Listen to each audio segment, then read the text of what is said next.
I do have it. All right. Hello, Danvers. Welcome to our September 9th, 2025 Select Board meeting. And Dee, would you like to lead us off with the Pledge of Allegiance? Thank you. Pledge allegiance to the flag of the United States of America and to the republic for which it stands, one nation, under God, indivisible, with liberty and justice for all. Thank you very much.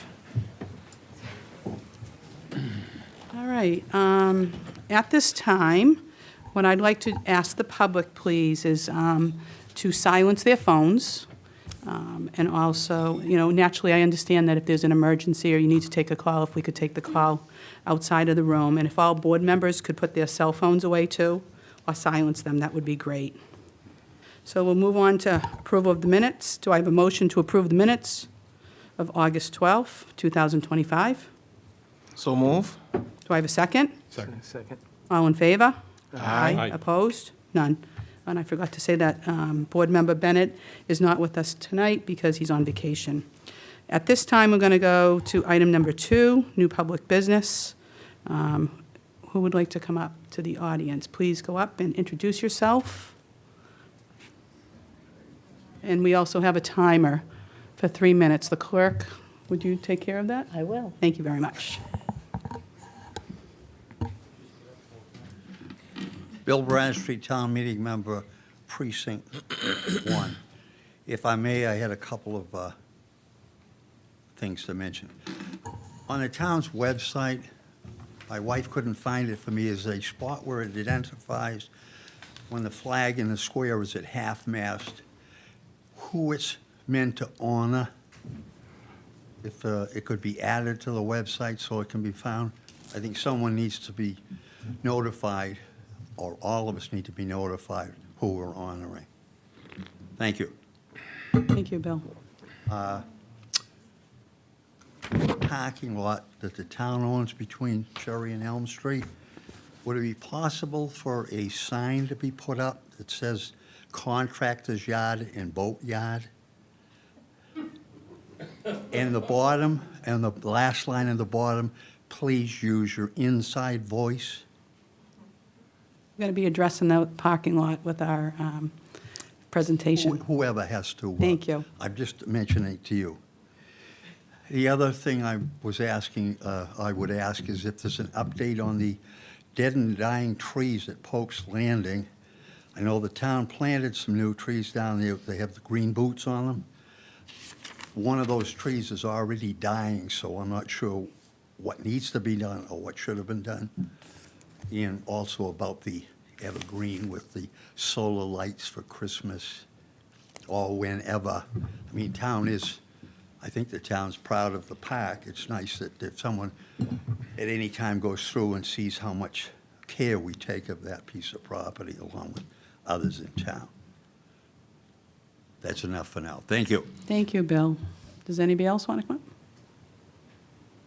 up? Okay.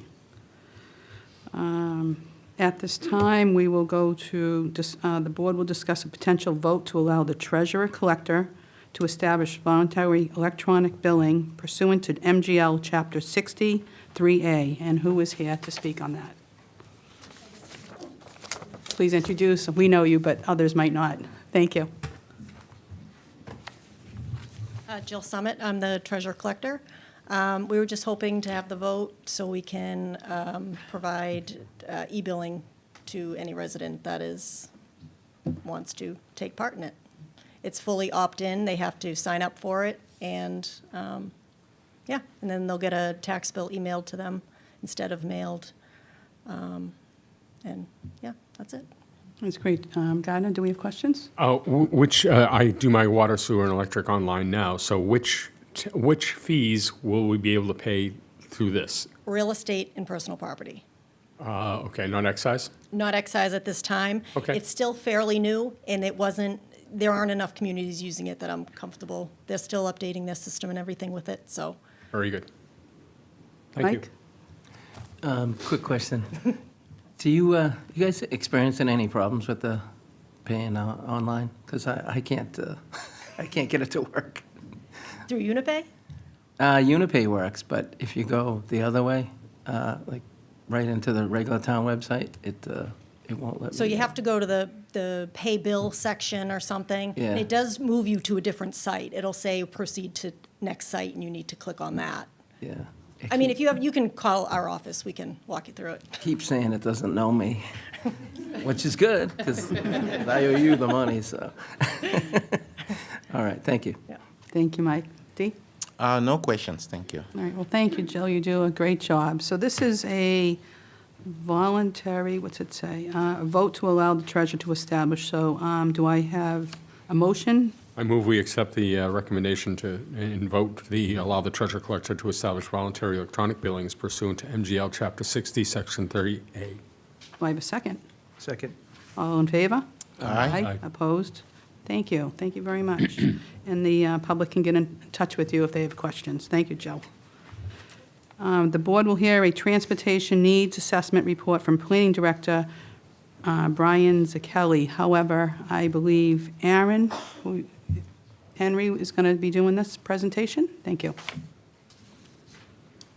Please introduce yourself. I could use Yeah, an assist. thank you. Sorry. Oh, wait, right there. Yep.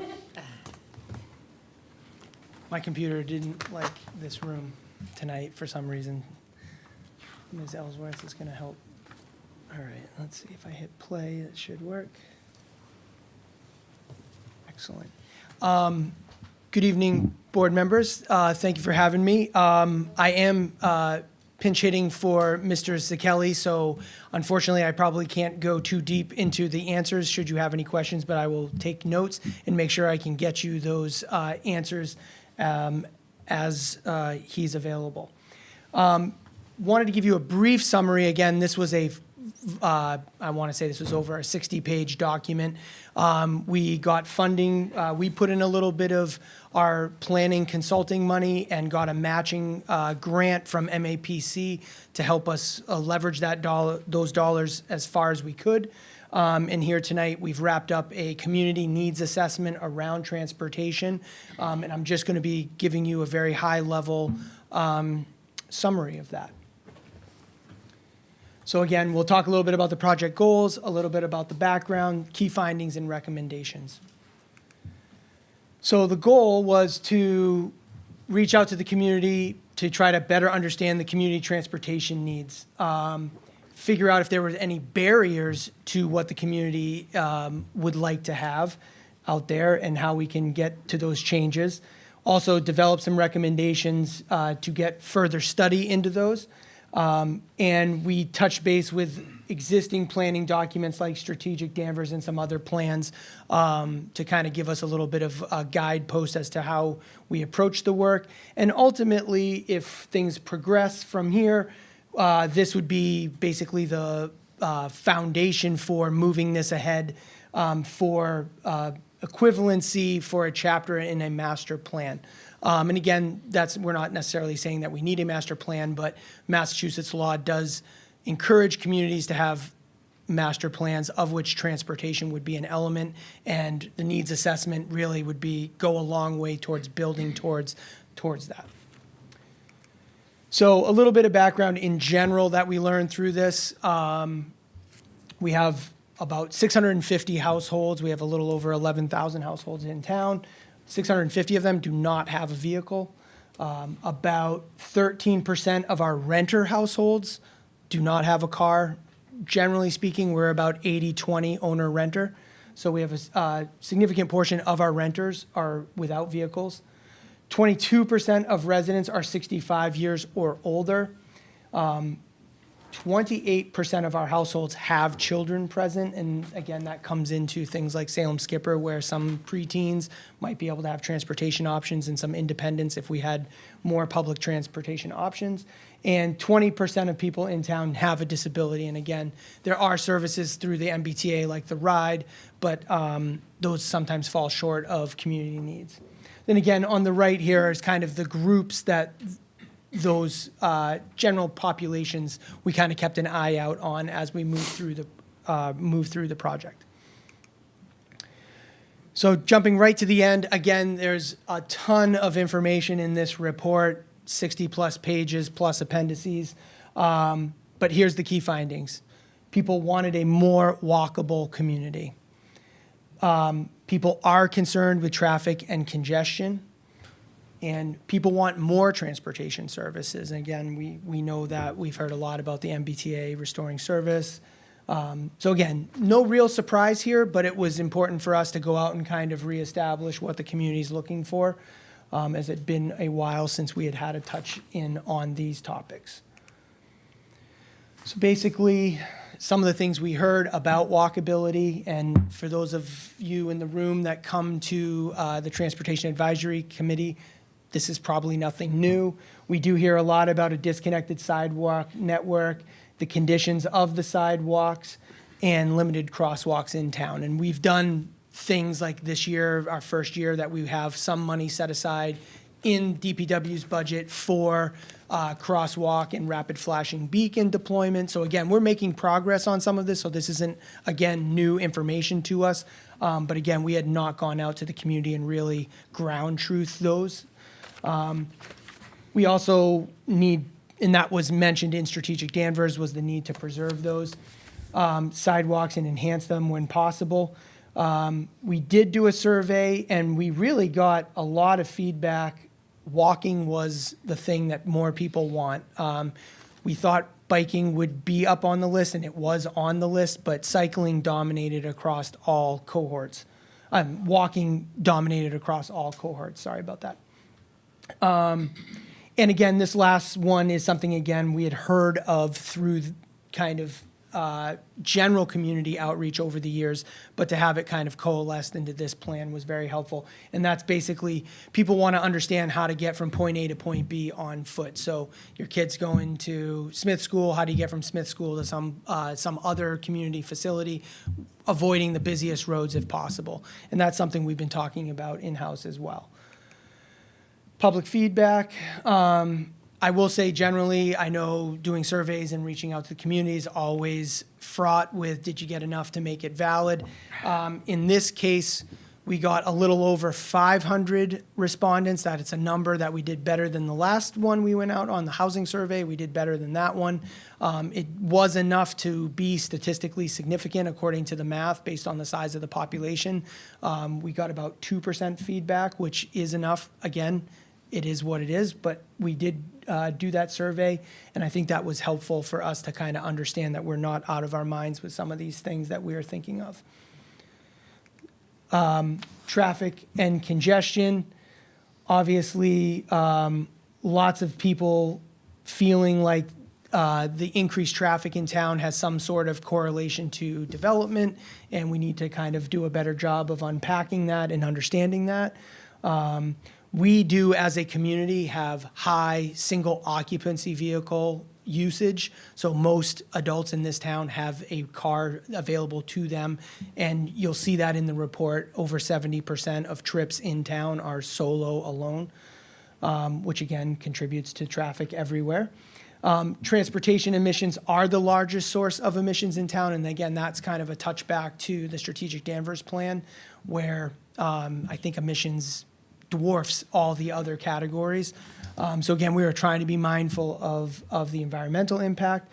And so again, public feedback on this part, really about improving sidewalks and crosswalks. Again, not shocking to us, but good to have that feedback. The create more multi-use trails and sidewalks, again, that's kind of that interconnection between public facilities that people want to get to without having to get in a car, specifically, you know, for kids and youth and getting around town, reducing traffic congestion generally, and again, basically restoring some sort of bus service, some sort of public transportation service. We weren't surprised to see that on the list either. More transit service, a little bit of a deeper dive there. Really, the transit services we have are all focused on the mall, and that goes to Logan Express's move to the mall in the last 18 months. That seems to be successful, but again, that's kind of transforming that area into our community's transportation hub. That's where the 2 MBTA bus lines that do exist in town terminate. We now have the Logan Express And that's also a major hotspot for the Salem Skipper service, which does go elsewhere in town, but that spot in particular, the Endicott Street corridor, is a hotspot for users of the Salem Skipper. So again, nothing surprising there, but just again, good to have that feedback. And again, the report has a lot more data, it goes way deep. And I wish I could answer any questions that you might have on the deep dive, but I'd have to touch base with Brian, but I will get back to you should you have any questions. And I think that is the short version of the slide. Again, here's what we're thinking, what we're doing. The update complete streets prioritization based on the walkability results. There is a funding pool out there at the state level, Complete Streets program offered through Mass Highway. We tried several years ago, and a few board members may have been on when we adopted a Complete Streets policy. I think Mr. Trask was on the board then. That was 2018, I believe. We adopted a Complete Streets policy, which enabled us to apply for those grants. We did do that in 2019. We were rejected from that, and we haven't revisited that since. I think this, to us in-house, this is, that program is custom made for what the community wants, and we really need to do a better job of going after those grants in the Complete Streets program. We are talking about and developing and implementing a parking management plan for downtown. We'll touch a little piece of that tonight at the next agenda item. But more generally, as has been noted by some community members, we have started to see some money come in through the transportation mitigation fee associated with development downtown. And we want to spin that money back into the downtown. And we're thinking some sort of parking management traffic study for downtown would be a logical first step. We last did that in 2014, 2015. And again, there's grant programs out there through the state that we could probably leverage our funds to get those to stretch as far as we can. So we're going to explore that. Centralizing transportation planning processes right now. It's some of it's happening in engineering, some of it's happening in DPW, some of it's happening in planning, and we need to do a little bit better job of doing left-hand, right-hand on that. So we're going to make those adjustments as we can. Promote existing transit services available in Danvers. Again, there's not much, but right now that's the Salem Skipper. I just had a check-in with that management team today. For the last couple of months, Danvers has actually been showing the highest growth of the other municipalities involved between the city of Beverly and the city of Salem. Our numbers are continuing to go up. Salem's been flatlined for a while. They have solid ridership, but our ridership is continuing to grow, and that's a really good sign. And then again, there's some recommendations in the plan about the zoning bylaw and how to promote more sustainable development. And again, that would be subject to further public conversation and process and prioritizations, but MAPC did throw some stuff in there regarding that. So that is it. I apologize for talking fast and covering a lot of ground quickly. I do my best to answer any questions, but certainly we'll get you answers should you have it. Okay, thank you, Aaron. Dee, do you have a question, hon? Thank you for the information. I will agree with the survey. I think those 3 bullets are what I also see and believe. A question that may not be for you or that you could take back about walkability. Those of us who live on the other side of 95. Yep. We can't walk into downtown. I brought this up like maybe 10 years ago. And I forget in what forum, but if you are at Houghton, you can't go to Stop and Shop by foot. And it's just that small section under the highway. Yep. How do we get that addressed? I mean, my kids are all grown now, but it was really unfortunate they couldn't bike or walk anywhere. I mean, they can go to Middleton. Yep. Who would want to go to Middleton? Exactly. Well, the short answer for your side of town on that side of 128 is Mass DOT's going to be doing the bike path between Nichols Street, like CJ Christina's, that store, Yeah. all the way to Kirkbride Drive, and there is a sidewalk at Hazen, as Yes. you know. So that connection will exist in the next couple of years. And one of the things we have talked about with Mass DOT is probably connecting to the Conifer Hill intersection that runs up by Texas Roadhouse, that side of Conifer Hill. I don't remember off the top of my head if that pedestrian connection was in the plans, but I know we talked about that. And so that's something I can remind the planning team at DOT that we really have a strong interest. And they know also kind of we have Housing Authority property back there, and we have the Conifer Hill Apartments back there. So there's a lot of households there. And so we've stressed that we would love to see that connection occur. If you're on Dayton Street, that side and Center Street on that side, there is some maybe a little bit better connectivity, but it's a long walk. Yeah. But I do think we have sidewalks on Armory down to Center, the top of Center. We do. Yeah, and that's, I think Mass Highway just redid that a little bit, maybe this summer. I'm not positive it involved a sidewalk improvement, but I do think I thought it did. But, so we don't have much on that side, but we do have a plan for 62. Okay, so there's no need for me to keep bringing it up. Someone is working No, on keep it. bringing it up. Okay. Keep bringing it up. Because at the staff level, communicating with Mass DOT, it would be beneficial if we had more public comments on that. And at some point, we don't have a scheduled date from them yet. The next public piece of that project will be the 25% design public hearing. So Mass Highway requires public hearings at 25% and 75% design. If it does not make it into the 25% design plan that they hold a public hearing on, we want to make sure that we have community members voicing that opinion at that time. Okay, thank you. Please keep people from Precinct 8 at bay. Thank you. That's a good question. I like people from Precinct 8 And 6. and 6. Good question. Gardner? Yes, will we be getting a copy of the report or the slides? There were some interesting facts in here that I'd like to. Yep. I'm sorry. You should have received the report via email. Okay. And I'll hard double copy check. is available here, but we can send the slides over too if you'd Great. like. Yep. Because there's a lot of interesting information here that I would apply in other places. For example, it was 13% of renters don't own a vehicle. And did you say 80-20 on households? Yeah, so I don't know, I can't do the math on. No, but 20%, 13% of 650 20%. households, but you said roughly 80-20. We often hear when someone wants to develop a property that they don't have enough parking, that they need 2 spaces for every apartment or whatever it might be. When in fact, these bear out the fact that not all renters or homeowners, or condo owners, have 2 cars per apartment, even if it's a 2-bedroom.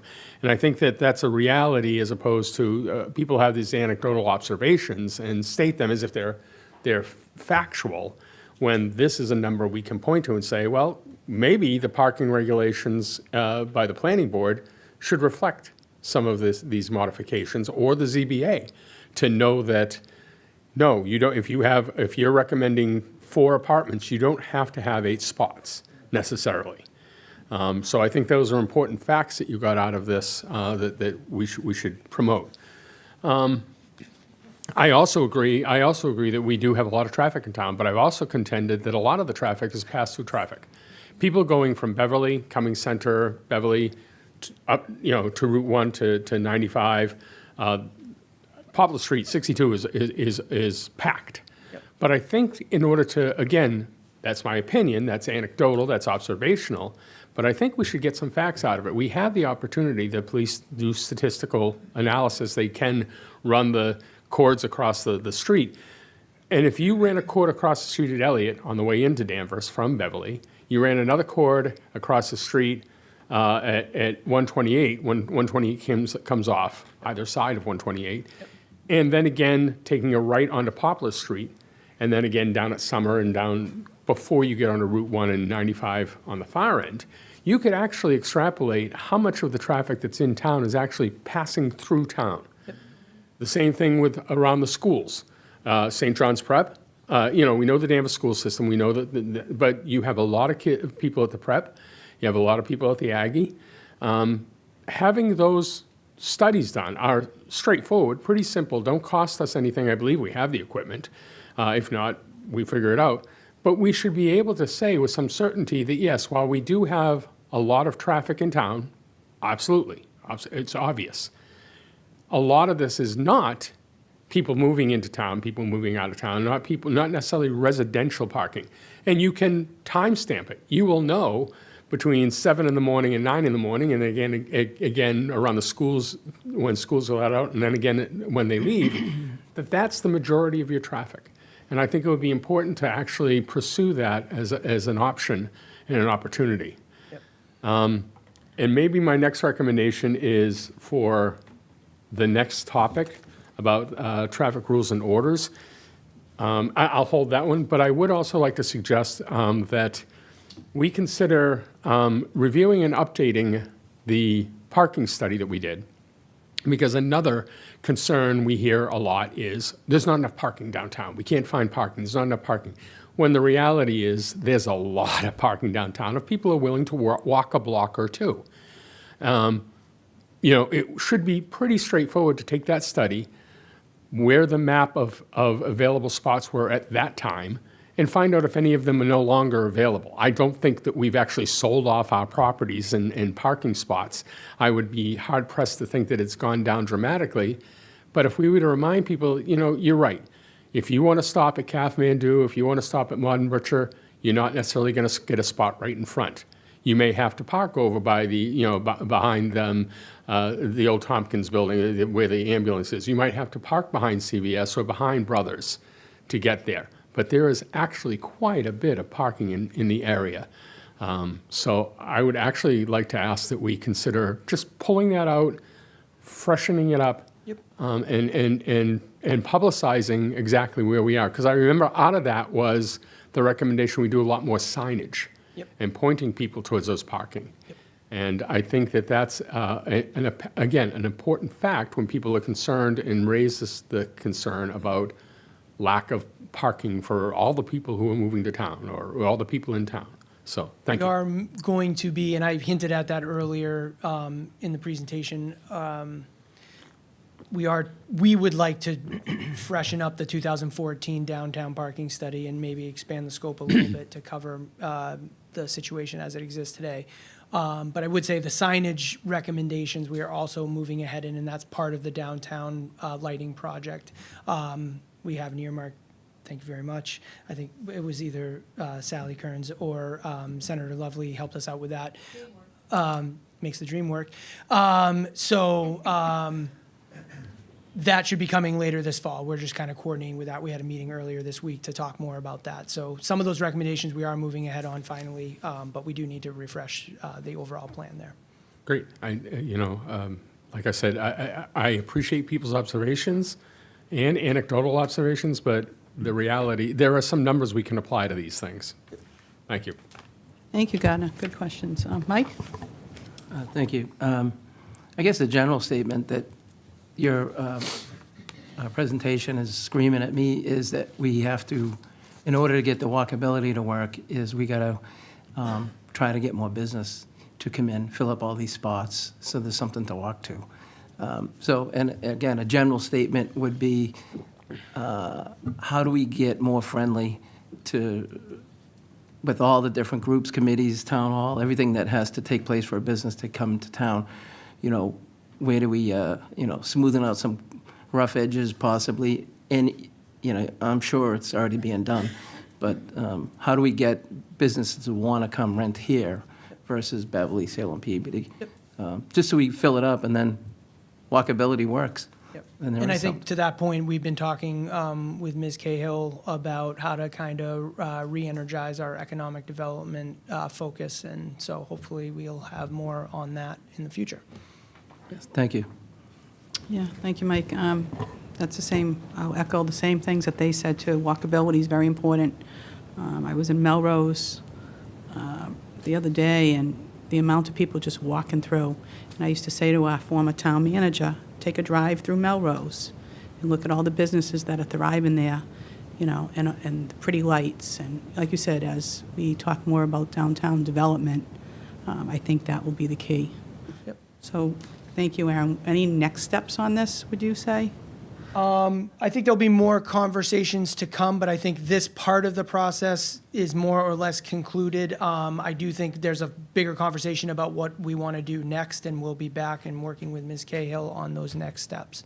But this was more of just, we've done this work with MAPC, and we wanted to share that out with the community. Wonderful. And we'll make sure all of this gets posted to the website, the slide decks and all of that fun stuff, so And- we'll get that up there in the And next couple please, days. residents, let's make suggestions to Aaron. You know, he's open for conversation, so anything you have to say, please email him, town manager, myself, any board member. Thank you. Appreciate it.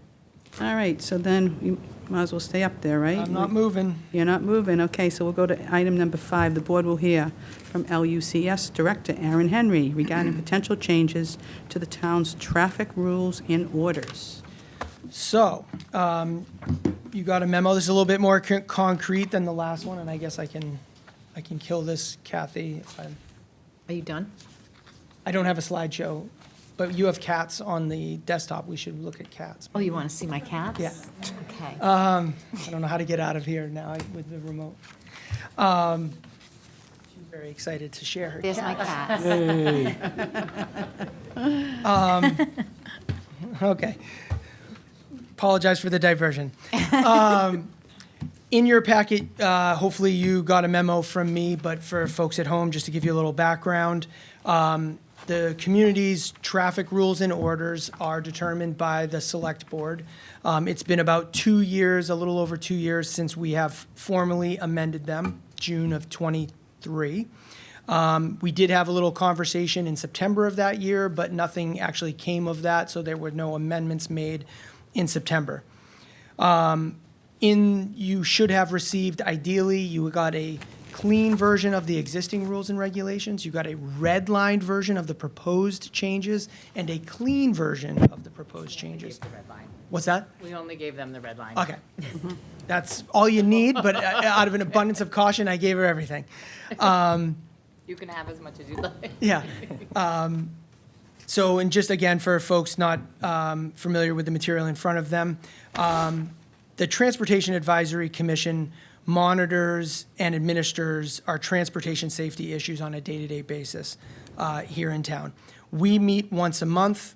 Formally, it is the fourth Wednesday of the month. We now meet at 10:30 a.m. We got community feedback that our former time of 2:30 in the afternoon was difficult to make, so we moved it to 10:30 in the morning. We've had great participation so far. I know that's not the best time ever, but we do have more participation now that we've moved those meetings a little earlier in the day. We also, a small group of us also convene the second Wednesday of the month to kind of make sure that we're looking at the action items that came out of the last meeting, see what's come in, and how we are routing the various issues. Most of what we see, we can deal with at the staff level. It's advisory signage that doesn't require a regulatory change. But every now and again, we get something before us that does require the vote of the select board in order for us to implement something that we feel comfortable. So as a general rule, we kind of let those build up a little bit, depending on their level of importance, and then we come to you with a big slug rather than come to you every 6 days with another change. So here's a big slug of changes that you've received in this packet. There are a couple of things I do want to note procedurally. Tonight is just an introduction. Mr. Bennett would appreciate the first reading sort of thing. We're tentatively talking about coming back to you for a formal approval of these changes second half of October, if I'm off the top of my head. We do have to advertise that hearing and go through all of those machinations, so that gives us plenty of time to handle that. It also gives us time to address any questions, comments, concerns that you might have between now and then, any community member might have between now and then. So hopefully, we're not looking for much tonight other than if we're close and you feel comfortable, we're going to proceed with that plan of action. If you have grave concerns and think we need to do more work on it, we can kind of hit the pause button on that. There's no time certain that we have to do this by, but we'd like to get it off, check the box. But again, if we need more time, we can do that. Couple of things that are big here that I did want to highlight. The first one would be the introduction of an all-day employee paid parking permit for a limited number of parking spaces in the public downtown parking lots. Essentially, what we have today on the ground is a signage that says all-day parking. Unfortunately, that is not well-defined, and what we have had happening is residents who can park legally overnight, if you happen to be in one of those all-day parking spaces, you're still legal. And the employees coming to downtown to staff the businesses are getting forced out into regular customer parking, and that's been a source of consternation for both businesses and staff. And so what we're thinking is, I think it's 48 parking spaces throughout downtown that we would like your consideration for moving to a paid parking permit. And again, we're not trying to extort anything out of anybody. This is just to make sure there's a little bit of skin in the game and that the businesses aren't gobbling up all of the parking permits that could be out there. So we do want a little bit of regulation there, and we figure a low fee kind of gets skin in the game, but affords them the opportunity to get employees parking downtown and not competing with their customers and not driving our parking clerk insane. But that is a big change. We don't have any such program like that presently. The other one, and Mr. Bradstreet brought this up in the public comments, and they really bear the brunt of this, is the parking lot associated with Town Hall off of Elm Street that runs back to Cherry. The front end of that parking lot serves as Town Hall parking. The latter half of that, as it runs out towards Cherry, has become something of a repository for oversized vehicles, trailers, boats.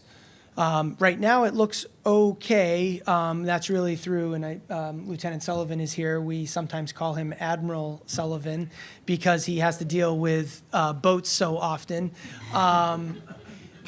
Right now, what you'll find out there is at least legal. They're all registered and plated appropriately. But again, we're kind of concerned that that's becoming a place to dump. If you're a contractor, you can kind of use it as a contractor's yard, leave your trailer in one of those spots, go home, come back the next morning and kind of use this parking lot as a de facto contractor's yard. And at the very least, what we would recommend is clearer signage, and maybe limiting the geography of that area. If you drive out there, probably not after tonight because it'll be dark, but if you go through during the day and when you can see better, you'll notice there's a telephone pole right before Mr. Bradstreet's house begins.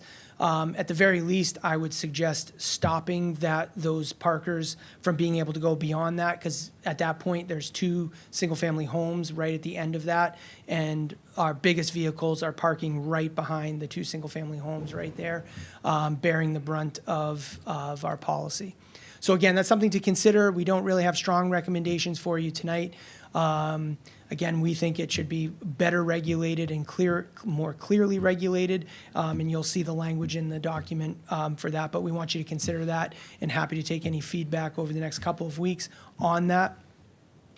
And then finally, the other big one that I think is a good news story was the chronic issue on 114 of car carriers parking on 114. We also have that occasionally downtown on High Street for GMC Moore, which is no longer called GMC Moore, I apologize, Danvers GMC. But we did find that the city of Peabody had similar problems on 114, added language to their traffic rules and regulations, and again, through Lieutenant Sullivan and our colleagues in Peabody, we were able to borrow that language and are proposing to insert that in our own rules and regulations, and we think that that would go a long way towards curtailing that behavior, which is chronic. Bless you. And again, as usual, there's a flurry of grammatical and formatting catches that every time you open it up, you see another comma in the wrong spot or another indentation that somehow got out of control. So we've tried to make those corrections for readability. There is a section, and I apologize, I just ran out of time. Towards the end of the book, there's about 8 lines of Water Street parking rules that are highlighted. Our hope is to not change any of the rules, but if you read those carefully, you will realize that we have about 4 lines saying the same exact thing, and we just need to figure out what is the right way to say that you can't park on Water Street between Endicott Street and the Zipco Bridge, or Mill Street. I think it stretches a little further past Mill. So there's about 6 or 7 lines there that we just have to clean up and figure out. I apologize, running out of time there. And I think that is it. So again, from a process standpoint, not looking for anything tonight. Obviously, if there's something that jumped out at you, would love to hear it. But again, just wanted to make sure that you know the plan, and if there's any feedback in the coming weeks, we'd be happy to take it. Thank you. Gardner? Sure, Cole, I looked through the red lines. I'm fine with the large issues that you've raised, as well as the grammatical things. I wanted to make 2 suggestions. The first is, can we get a table in this report of the streets in town, and whether it's all streets or just, that are either completely and wholly controlled by the town of Danvers versus those for which recommendations have to be supported by the state. For example, Poplar Street, 62. We can't just, at our own discretion, do certain things. We have to engage them. I think it's helpful for people to understand that, why don't we put a stop sign here? It's not necessarily just Danvers or a light here. It's not just Danvers. It also is a reflection of roads that have state funding, for which their participation requires us to go to them as well. Yep. I do think, Mr. Trask, it might not be as legible as it could be, but I want to say Section 1 of the appendix starts with a jurisdictional map. Okay. And that may be available online. I will find out if that's something that we have that you can zoom in on. Yeah, it is there. I think it's page 51. I'm not sure if the pagination is exactly the same in your copies as it is mine. Yeah, mine only goes up to 30. On appendix, So, It is there, I saw it. Section 1 of the appendix. I see the map, okay, I see the Yeah. traffic rules and orders I jurisdiction map. believe we have a digital version of this on our website yeah, that you okay. can zoom in and actually see. And maybe if just add a table that says which of these streets is in green. You know, which portions of the street, because there are portions that are and are not of the street. Okay, thank you. I'm going to take that down as add a table to appendix 1 Appendix. of the state right-of-way. Yeah, just a list of the streets where where the state has some level of Yep, applicability. yep, we can do that. Jurisdiction. The other, and I don't expect this for October, but I would like to ask the appetite of the board members. I would like to, one of the big choke points, obviously, is Poplar Street at Maple. Coming out of town, going on to Poplar Street, it's a huge choke point. That intersection is at an odd angle, and especially during the high traffic times, you can't get out of there. I apologize, I was writing the note, what intersection I heard? The Poplar. intersection of Poplar and Maple, Yeah, where, from the old fire station out. yeah, I'd like to find out what the appetite is because I've heard this from some of the residents who live there. Yep. But also I think it's, again, anecdotal observation. I wonder if it's achievable to make that a one-way in, coming off Maple, coming off Poplar into Maple, into the square is fine. head into the square. Into the one square way. is fine. But people who want to go, who ultimately are going up that street to Poplar, take a right on Locust, take the left 100 yards up at the Locust Street Poplar intersection. Far better controlled, less opportunity for accidents coming in, I get it. There are a couple of streets, you have Maple Ave that may be affected. I don't believe that anybody would try to continue to use that by, using the, North Putnam to dodge around it on Hobart and so on and so forth. I think that there's a good opportunity, and again, working with the police department and the police statisticians, find out what the number of accidents are there. You can actually eliminate those accidents by the way it comes out. So we have I received don't that expect one, that for yeah. October, but I would like that to be a strong consideration for review and maybe a survey of the local residents, survey of that area, find out what the people are thinking.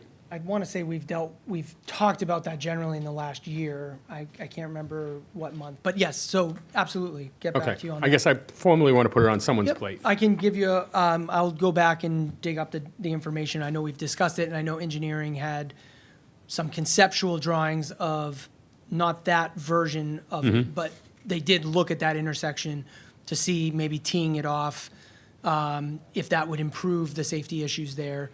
So I can get back to you Okay. with, And that's, again, harkens back to my other proposal, which is not knowing the jurisdiction. yeah, that's all us. Okay, perfect. Yep. Perfect. So, thank you. Those are my thoughts, and I like the modifications you've made here. Thank you. Wonderful, thank you. Mike? Aaron, the all-day parking. Yep.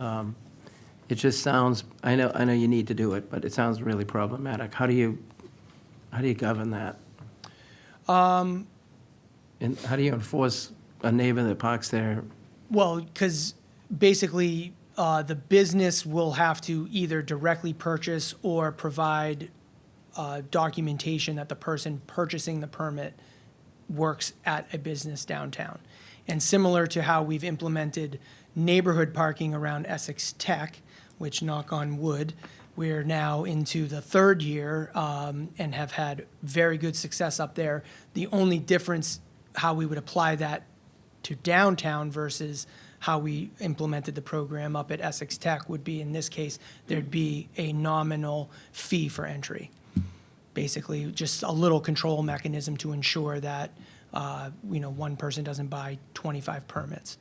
And again, that's something we've been working closely with Ms. Ellsworth and the parking clerk on fine tuning. But at this point, we just wanted to make sure the concept, if we were going to get laughed out of the room, that's fine, we'd figure something else out. But if there is a little bit of appetite for seeing if this is a solution, we'd like to try that.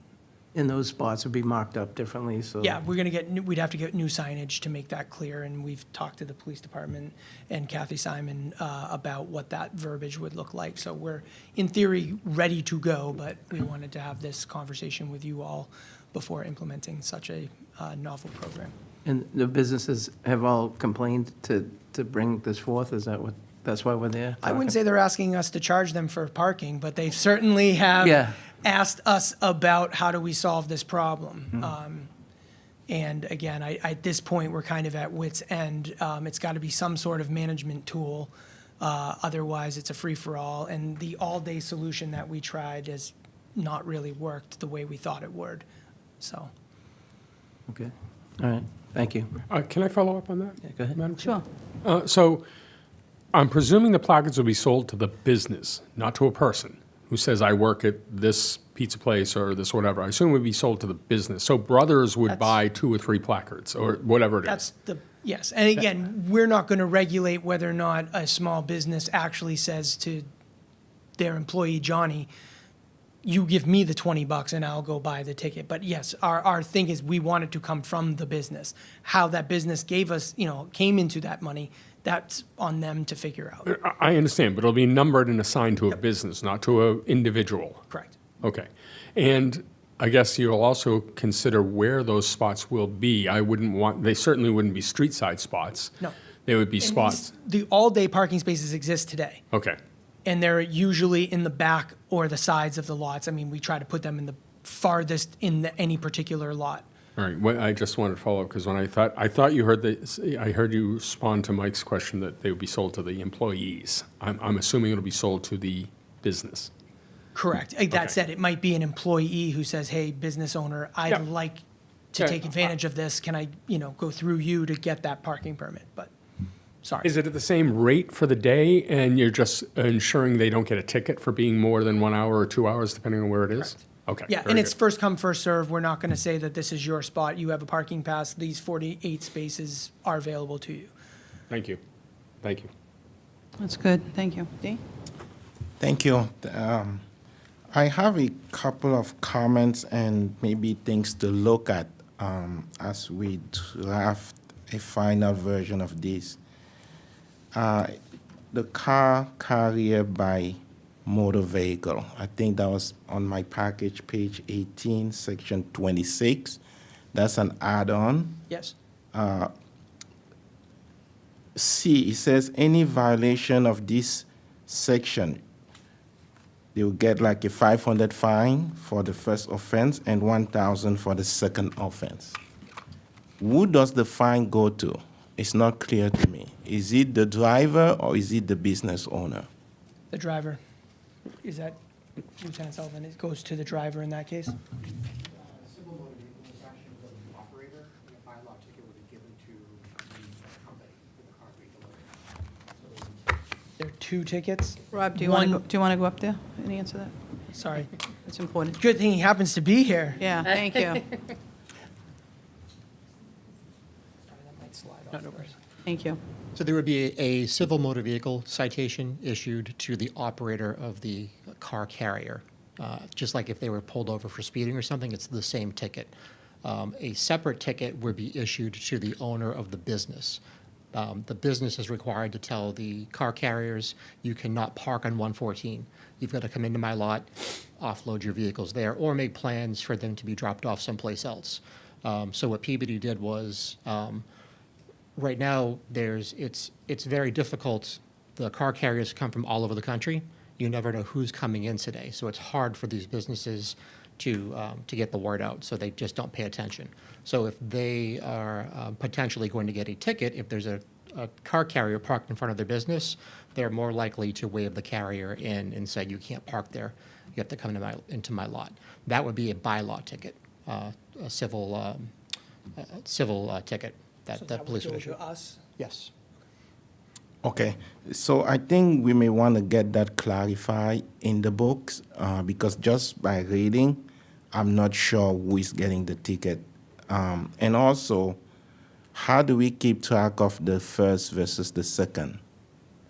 Like if Johnny comes to GMC and drops off something, then he gets a $500. The next day, Phillips comes in. Does Philip get $1,000 because Johnny was there last week? So the individual operator, if it's 2 different operators, that would be the first offense for each operator. So that would be $500. But the business might be at a second offense. Okay. So if that X business allowed 2 different operators to come in, that business could be looking at a second or subsequent offense. And that information would be from our record management system. The officer who's conducting the stop or interacting with the business would check what we have for records. Has this individual operator been spoken to by the police before, or has this business been spoken to by the police before about this? And would that be tied to their driver license? Is that how we know the operator? Like, In Massachusetts, yes. So yes, if they were found responsible for the citation, or actually the registry does now put written warnings on your driver's history, so that would be in their Massachusetts driver's history. I don't know about out-of-state registries though, if they would have it. But our in-house computers, say California didn't mark it in their system, we would still have that information in-house that we would know it was a second offense. okay, thank you. I think it might be worth, Aaron, as we draft this, to clarify that section Yeah, C. absolutely. Because it sounds like there are 2 tickets going on, one to the operator and one to the business. Then, if there's a third offense, what happens? We hang you. Yeah. Does the business license get revoked? Like what? I don't think I mean, I think you're just at that tier, and so maybe, again, to clarify the language, is just second and beyond offense. Maybe. That, yeah. Yeah, that will work too. Then on this ticket, because and the reason why I ask is D says that section D says the driver can appeal can ask for a hearing. And I think that's just because you're. In court. They can request Lieutenant a hearing Sullivan, in front of the Admiral Sullivan's coming magistrate. But the business can request a hearing in front of the select board. So do we have the option to put, because if we do, if they come in front of the select board and we say, okay, we are not going to fine you, do we also have the option to put that on hold? And between the first and the second, do we have like a time frame? Like if I come in 2025 and then I come back in 2030, it's 5 years. I've been a good boy for 5 years. Does that still count as my second offense, or do staying away out of trouble for a while will wipe out the first offense?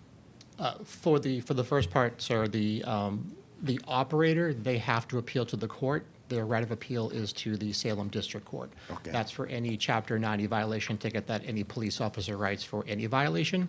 The appeal would never come to the town of Danvers for that. It would be Salem District Court. For the bylaw ticket, the right of appeal would be here to the select board. And I believe the will of the board would whatever the board voted to impose the fine or hold it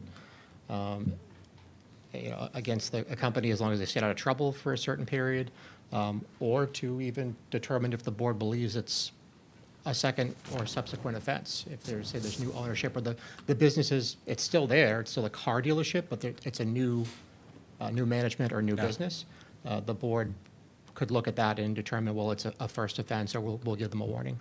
Perfect. Thank you. So, Aaron, as we draft it, maybe we may want to think of a language in there about like a time frame, so someone doesn't get their first offense and then it stays with them forever. I believe in redemption. I'll quickly move on to page 24 on my package, which is the fine schedule. It says missing, expire, rejected inspection sticker in a municipal lot. Yes. Obviously, missing and expire is fine, but when we talk about rejected inspection stickers, I've gotten one of those before, and sometimes they give me 60 days to fix the problem. Yep. Is it beyond those 60 days? I would Is assume what that- we mean there is when the police run the sticker, you had a 60-day rejection sticker, and we're at day 90. That's, yeah. Okay, perfect. If I go to the page 28, the town-owned site and the parking area, I also have the paid parking thing. I mean, I have to think about that a little more. Because if we're saying that we have enough parking in downtown,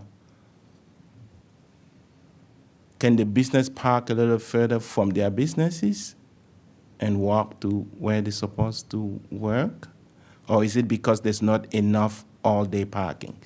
I think the acute problem we have is in the Brothers parking lot, and we have, I think, 10 to 12 spaces along the back row. We have employees that wish we had 20 employee parking permit or employee spaces there. We feel that that lot needs to be majority customer parking. So again, there's plenty of parking for employees in other lots, but that lot in particular, the employees want to be as close to their employer as possible, and so there's a little tension there where we want them to be close, but at the back. I definitely have sympathy with that, but that employee can also get in 5 minutes earlier and park in another lot and walk to work for 5 minutes. So You should come to our meetings, because to that's what we change say. and just institute this paid parking, I'm not sure. I mean, Yeah. I'll think I'll give it some Well, more and again, I thought, will just say, but- right now, that situation you outlined is the status quo, and those employees are not choosing to go to the next lot, which is only a stone's throw away from that, and park there for the day. Okay. So we're trying to navigate this, and so again, I think if we don't change that, we continue to have the problem we're having now. Yeah, because I don't want to satisfy necessarily the employee for not having to walk the extra 5 minutes, while at the same time inconveniencing some residents who, Right. for whatever reason, need that parking spot all day. Also, in that last section about the site and the parking area, the third paragraph, it says all vehicles and trailers must be properly registered, inspected, blah, blah, blah. And then it says if it's in disrepair. How do we determine that if something is in disrepair? Like, who makes that decision? On the ground. If I have an that- old Yeah. trailer, but it still works, Generally speaking, if it's licensed, insured, and registered, it's in good working order. We have seen numerous instances of that not being the case, and that these things are not properly registered, probably because they couldn't pass an inspection, but people are leaving them there because through how we got to this point, our rules don't say you can't leave a dilapidated vehicle on municipal property. We've kicked them out of, I know for a while it was the Hobart Street lot, and we've tightened enforcement at the Hobart Street lot, and those sorts of vehicles are now finding their way into this parking lot. So again, on the ground, that determination is made by the police department. I think it's binary in that if it's licensed, insured, and registered, it is fit to be on the road. If it is not one of those three things, then we tow it. I will agree with that. My only concern is by using words like this, then we might be giving the discretion to the officer to decide this is too old to be on the road. So we have to stick with, is he licensed? Is he properly registered? Can he move? Instead of the subjectivity that could come with what is in disrepair. That's just my concern. No, that's a great point. And then the last question I have on this is, if the vehicle get towed, it doesn't say, is there a different section that says how people could get it back? Because I didn't see it in the package. I don't know that the traffic rules and regulations actually say what happens if you get towed by us. I think most people call the police department and say, I think you took my vehicle, and they tell you where to go. Oh, okay. We can certainly add such language. That's certainly not a problem to add such language, but you are correct, actually, now that you say that out loud. We do not tell people what happens if you get towed and how to find your vehicle. Okay, because I looked and I couldn't find it anywhere. Okay, perfect, thank you. Well, thank you. Great questions to all, Yeah, good from all of you. questions. Thank you. Thank you. So Aaron, next steps on this one? Over the next couple of weeks, if there's any feedback from any of you, any of the members of the public, we'd love to hear it. The schedule would be that second meeting in October. We would advertise for these changes to be formally adopted by the board. Obviously, depending on the nature of the comments we receive between now and then, we may need to adjust that if it looks like we have a lot more work to do than we anticipate having to do. But that would be the plan for now. Excellent. So public, remember, he's offering, if you have any suggestions, I mean, it was an offer. You know. email him, or the town manager, or one of us. That would be Yep. great. Madam And again, Chair? DTAC meets fourth Wednesday of every month in this room at 10:30 a.m. And anyone who comes knows how exhilaratingly fun they are. Mr. Bradstreet is a regular. We have a few other regulars that come and enjoy a good mid-morning diversion. Madam Donna? Chair? Sure. For your return, could I just suggest, even if it's just for the board, I don't think it needs to be codified in the document, a map of the all-day parking lots, or We the do lots have around that. town? Yep. And maybe a blow-up about where in each of the lots you're talking about, so that we can Visually see. visually. We have a map that, just so you know, Kathy Simon has such a map and has multiple copies of Okay. it on her at all times, so when the businesses complain, bang. Here's Okay, the so map. if it can be part of our But packet So we have that, absolutely. for the next time. Thank you. Excellent. Bill, did you want to say anything? You want to go up to the podium, ask Aaron anything? He wants us to get spike strips at the post office. We're working on that. They've been back ordered. Ooh. Firehouse for the spike strips. That's another spot. And the front of the post office, it's the ground and notches in the pavement, and identifying where here, the corner actually is. The sign is nice, but it doesn't say where here is. Yeah. No, what, that's the sign. Up to the podium. Yeah. so we can hear you. I think Mr. Bradstreet is making a comment on people's And- intelligence. but Yeah, and we I- will have, yeah, and we will have a public hearing on this, too. Thank you. There was two questions I had in what he had to speak about. When we rezoned for the MBTA on High Street, to get the traffic, public transportation back, at the time I asked is, because we did that, will we be getting the traffic, the transportation back? And what I was told at the time was, we're working on it. I would assume that's the people who go to Boston. I haven't heard an update on how that was working. And the other question Sounds like a layup. It's the public hearing. Yeah, Bill, that will be for the public hearing. okay, Oh, Sally's here, too. Do you want? I'm not trying to put her on the spot. I Okay. just wanted it out there. And the other question I had was, everybody, communities, whatever, apply for grant money. It's nice if we can't afford it, and a grant does help us to do the job. My opinion, unfortunately, is grants come with strings that might not be apparent when they give you the money.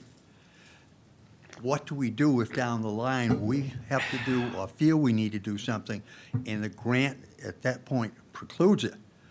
What's our recourse? Do we have to give the money back, or can we talk to them and come to an agreement?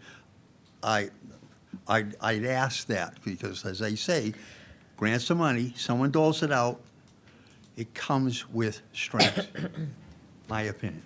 Thank you. Terrific, and I'm sure we'll have Aaron and the town manager. Sally, would you like to go up to the podium?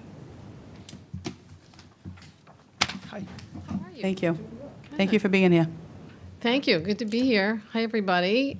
Sally Kearns, Precinct 8, State Representative for the 13th Essex District, which includes all of Danvers, including downtown. And we are continuing to work on restoring bus service to our downtown area. Some of you might remember that the general manager of the MBTA, Phil Eng, sat right in this room earlier in the spring and assured us that they will restore this service in the spring. That is as precise a date as I was able to get. And I know that it would be so much more helpful for everyone to know exactly when, but we're still working on it, and they're quite amenable. There's a micro transit grant opportunity, to your point, that I was just made aware of, and I'm happy to forward that.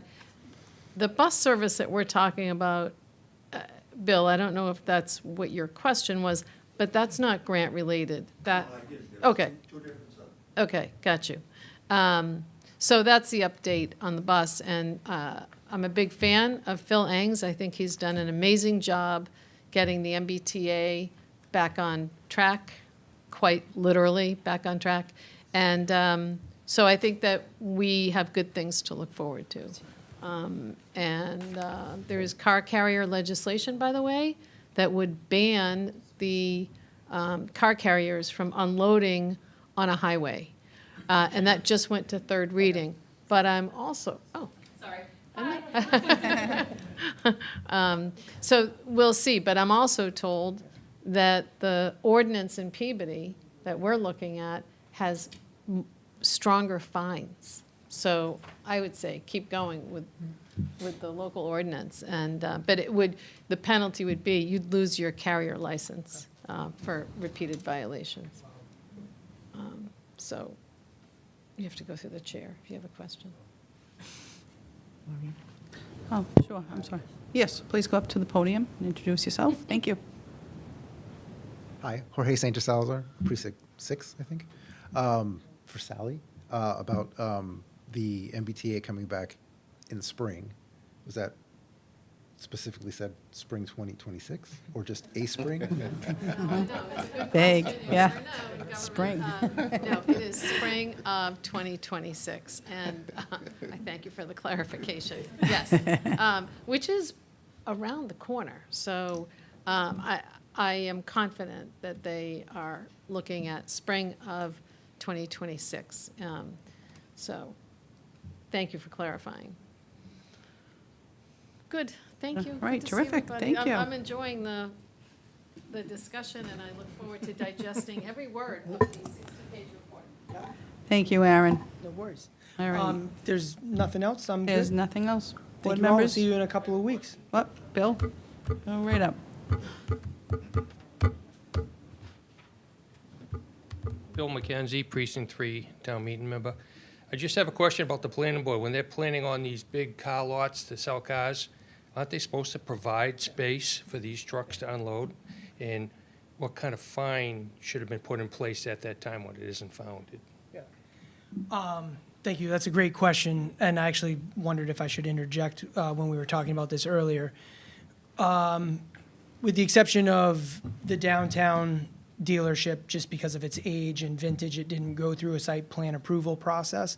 But I think at this point, all of the dealerships on 114 have gone through that, and all of those dealerships have the ability to take a car carrier on their lot. Like, that is the plan. So that's why I think the penalties that we've talked about in these, this proposed language is appropriate, because they can be accommodated on the lot, and they should be doing that. Yeah, well, I don't want to say that it's because they're lazy, but they have the ability to get on the lot safely. We've seen that in auto turn, engineering analysis that shows us that they can do it. And that is a base requirement for any dealership. So this is just a stick. And on the public way, the site plan, we lose jurisdiction when they aren't on the site. So they're in a public right of way there. So we need a rule for the public right of way. So this kind of is the other side of that coin. Okay, anybody else? Thank you, Aaron. Appreciate it. So, folks, on the agenda that was posted where the board was going to talk about a block party, that has been withdrawn. And we are going to replace this on item 6. Thank you. The board will consider an appointment to the Human Rights and Inclusion Committee. And who is here? Please go up to the podium. Thank you. Good evening, everyone. Good evening. I'm Johan Hunter. I am the new chair of the Human Rights and Inclusion Committee for this year.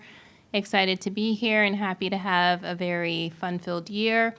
I am actually passing the baton to Jorge, who you just heard from, and he will be speaking about our future appointee that we'd like to present to the board. So, Jorge. Thank you. My name is Jorge Sanchez Salazar. I am the co-vice chair of the Human Rights and Inclusion Committee. I would like to present or to submit to you for your consideration the nomination of Luis Velasquez. I got to talk to him actually in depth yesterday and found out a lot about him, and we have a lot in common. He was born in Mexico, lived in Mexico for a good part of his life, worked and lived in the San Diego area for a long time. And he, like I, moved from the Golden State to the land of ice and snow for a girl. Poor girl. And he's, I'm still married to my, wife, and he's married to Amy, but he came here to be with Amy and her family. And they met actually in Mexico working for the YMCA to help, through the YMCA, to help find shelter for immigrant children who were unaccompanied and had been turned back at the border. So he, for a long time, he was doing that when he was a kid. He, for a long time, has been a community activist, gasp, and he has shown a real humanitarian, human streak. And if you just talk to him for a little while, you feel you really understand his passion for this sort of thing. And I think he'd be a great addition to our Human Rights and Inclusion Committee. And I believe Luis would like to chat with you. So, Wonderful. Welcome. Come on up. Jorge, thank you for your kind words. I really appreciate it. Good evening, everybody. Madam Hi. Chair, members of the board. Before we go any further, you see, if I may, I'm told that my accent, although it's quite sophisticated and striking, sometimes makes it hard to understand me at times. So please, feel free to ask me to repeat myself. I'll do it gladly.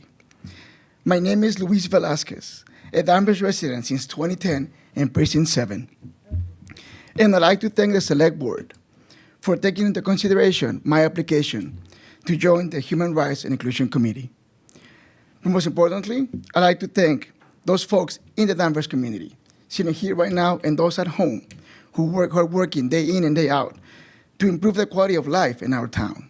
Your efforts don't go unnoticed, so thank you. I first set eye on Danvers back in 1999 when a friend of mine invited me to come visit the town she grew up in.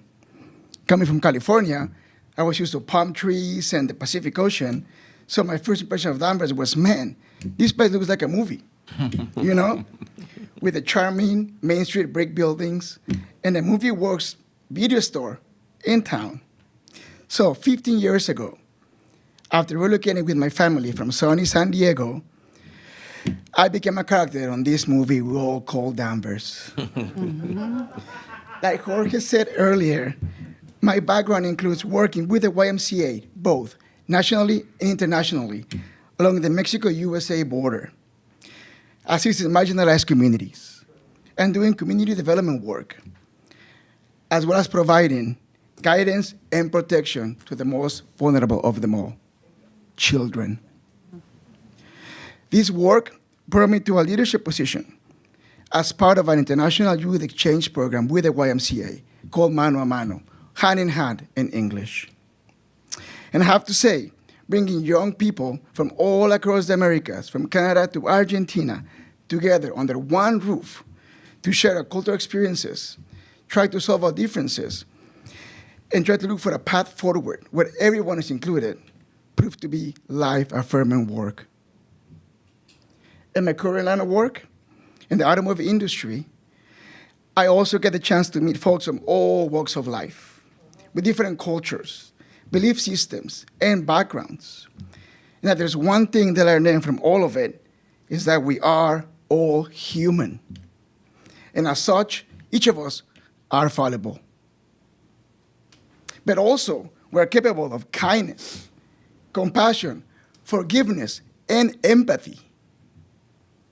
As humans, we all strive for the same thing, to be seen and understood, to feel belonging and safely and kinship. I'm confident in saying that every member of the Danvers community feels the same. Therefore, please know that if you accept my application to join the Human Rights and Inclusion Committee, you have my commitment to work to the best of my abilities to ensure that the rights of every Danvers resident are protected and upheld. And that together, drawing from the strength of our history, we can chart together the way forward for our town, and a progress in which everyone is equally respected and every single member of the Danvers community is included. Thank you for your time. Well, that was wonderful. Gardner, do you have any questions? No, I will say that recently I had the great opportunity to become close friends with the family, and I wholeheartedly support Luis because of some shared experiences and the relationship we built, and would tell you that if I were asked, I certainly would have put my name here as a reference. So I wholeheartedly endorse the approval. Thank you. Mike? I'm happy that you want to be involved. Takes all of us, so it's great. I think you left one thing out, though. You said that everybody wants to be included and heard, but when you get to this age, you just want to be left alone. You could just add that in anytime. Thank you. D? I don't know how to follow that. That's why. I use this as a confessional. Next time he'll be last. I'm blushing Yeah. now, right? Well, thank you, Luis. I've gotten to know you as well. Wow, that was powerful. We are all human, and each of us is valuable. That's Wow. right. That means a lot to me. So thank you for your commitment to serve and to volunteer My only advice would be you are not just volunteering your time, you are also representing the values that our town hold. Once you get this position, it's not just Louis out there. It's also what Danvers stands for. Correct. And keep that in mind as you help ensure that every resident feels seen, supported, valued. Correct. We are all human, and each of us is valuable. Thank you. Thank you. Thank you, Dee. Louise, that was a wonderful presentation, really. Thank you, Madam Chair. Yeah, Thank you. no, the kindness that you said, everybody needs to be kind, right? Well, I like what, all human, you're very committed. I love how you worked with the children, and you work with the YMCA. And there's a lot of YMCAs. We've got a very great YMCA, as you probably know, here in We do. Danvers. Yes. I work a lot with the Lynn YMCA. So the YMCs are very powerful, and they're always willing to help, Boys and Girls Clubs, everything. Correct. So thank you. Town manager, is this a select board appointment?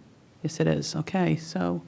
I would make the appointment, but I defer to Dee as the liaison to the Human Rights and Inclusion Commission. Well, I move that we appoint Luis Velasquez as an HRC member. Second the motion? All in favor? Aye. Aye? Opposed? Congratulations. Well, thank you very much. Very much. Looking forward. Thank you, everybody.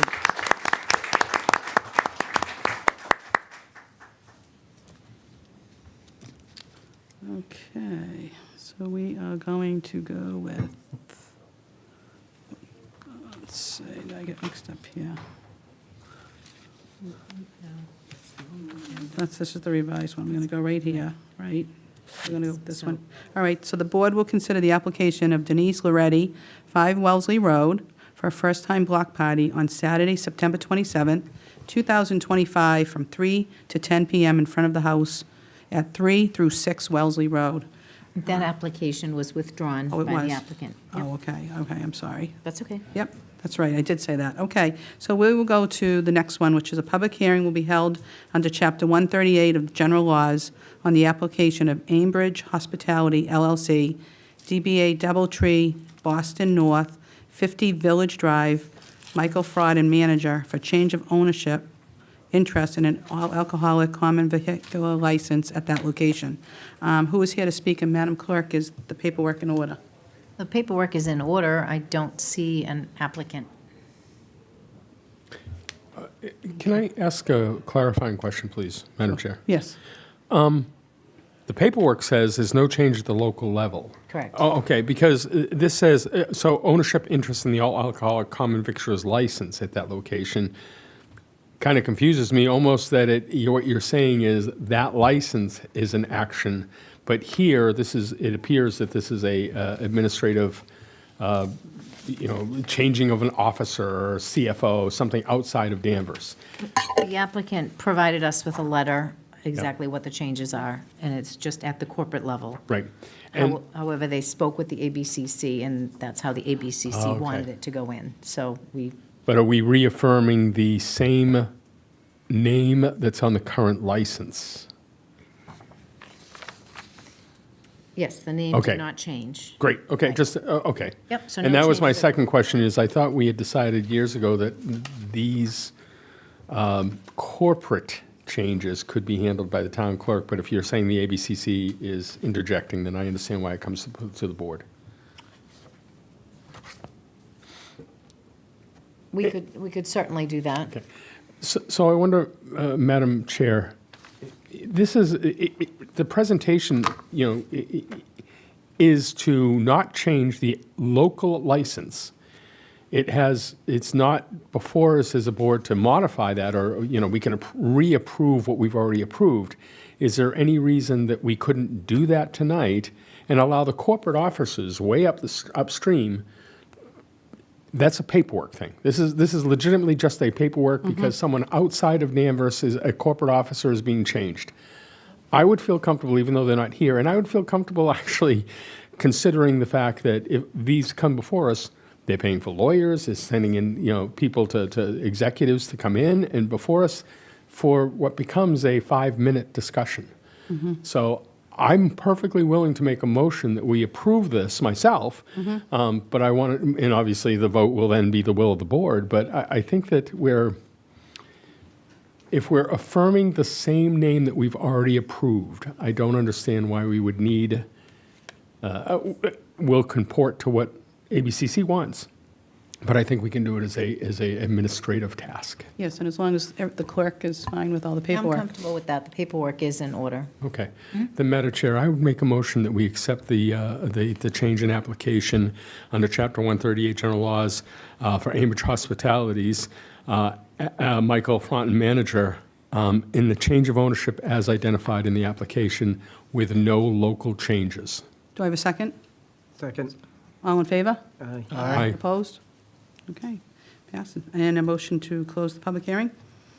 Sorry, I made that motion before we closed the public hearing, so I move first to close the public hearing. Yep, okay. If there's no Is public there any hearing. questions at all? Anybody? Okay. So all And in I move favor? we close the public hearing. Yeah, move to close the public hearing, and then all in favor? Aye. Okay, And now all I make a opposed? motion to approve the application as presented with no local changes. All in favor? Aye. Aye. All opposed? None. Terrific, thank you. Thank you. That was a good suggestion, Gardner, thank you. Thank you. All right, the next one will be, a public hearing will be held under Chapter 148 of General Laws on the application of Annie Chan on behalf of Costco Wholesale Corporation, DBA Costco Wholesale, 49 Newbury Street, for a license to store 121,500 gallons underground of gasoline and install pumps at that location. The current Costco gas station located at 11 Newbury Street is to be decommissioned once 49 Newbury is operating. Who is here to speak on the behalf? Please go up to the podium, introduce yourself. Thank you. Welcome. Thank you very much. For the record, I am Steve Glowacki with R.J. O'Connell and Associates, and joining me is Annie Chan from MG2, who is the architect on the project and well-versed in the components of the fuel. And then also with me is John Harder from TPD, the traffic engineer, in case any of those items come up today. We're here on behalf of Costco Wholesale to request a gas storage license for a proposed relocated fuel station located at generally 11 Newbury Street on the Costco property. With the availability of the TGI Fridays parcel at the northwest corner of the site, Costco identified the option to move the fuel as it exists today and expand the fuel facility, which is part of Costco's ongoing mission to enhance their members' experience. The proposed site improvements consist of the demolition of the former TGIF restaurant, which you may be all aware of, and construction of a new fuel facility in that location. At that point in time, the existing fuel facility will then be demolished and replaced with new paved parking for the Costco warehouse. The relocation of the fuel facility is proposed for several reasons. The relocated fuel to the northwest corner of the site will provide an option to add additional parking that I just mentioned for the members at the front entry in the location of that existing fuel station. Additionally, the location of the relocated fuel site is separated by an access road, which will provide separation between the fuel operations and the members who are visiting the warehouse at the south entrance. And I think that's an important feature relative to safety and the members' experience. And finally, the proposed location also provides a separate access and better traffic distribution from Route 1 for both the vehicles visiting the fuel facility and also fuel trucks and current warehouse operation in the rear of the building. So again, separating these, you may be aware of the current situation where you have the main driveway coming in and people immediately turn into the fuel facility, and it's quite a busy intersection at that front entry. And we believe this design will help improve that. The proposed fueling facility will consist of the construction of a concrete pad with 16 fueling pumps and 32 fueling stations, and a canopy over the entire fueling area as part of the design. The existing fuel station has 9 fueling pumps with 18 fueling stations after we did a 2023-24 upgrade. The additional 14 fueling stations will help reduce vehicle queues as more vehicles can be fueling rather than waiting in a queue. With that, after the relocated facility is open and the existing fuel facility is removed, The new parking lot will consist of 121 new parking spaces at that main front corner. So we believe it'll enhance the experience quite a bit. As we are here for the fuel petition, I apologize for giving all that background, but I think it may be germane to the discussion. We're welcome to answer any questions you may have about the petition. Thank you. I'll go to my board members. Dee, do you have any questions? Yes, pardon my naivete. I'm not very good at plans. And just so, is it that you have more pumps? Is that correct at the new? That's correct.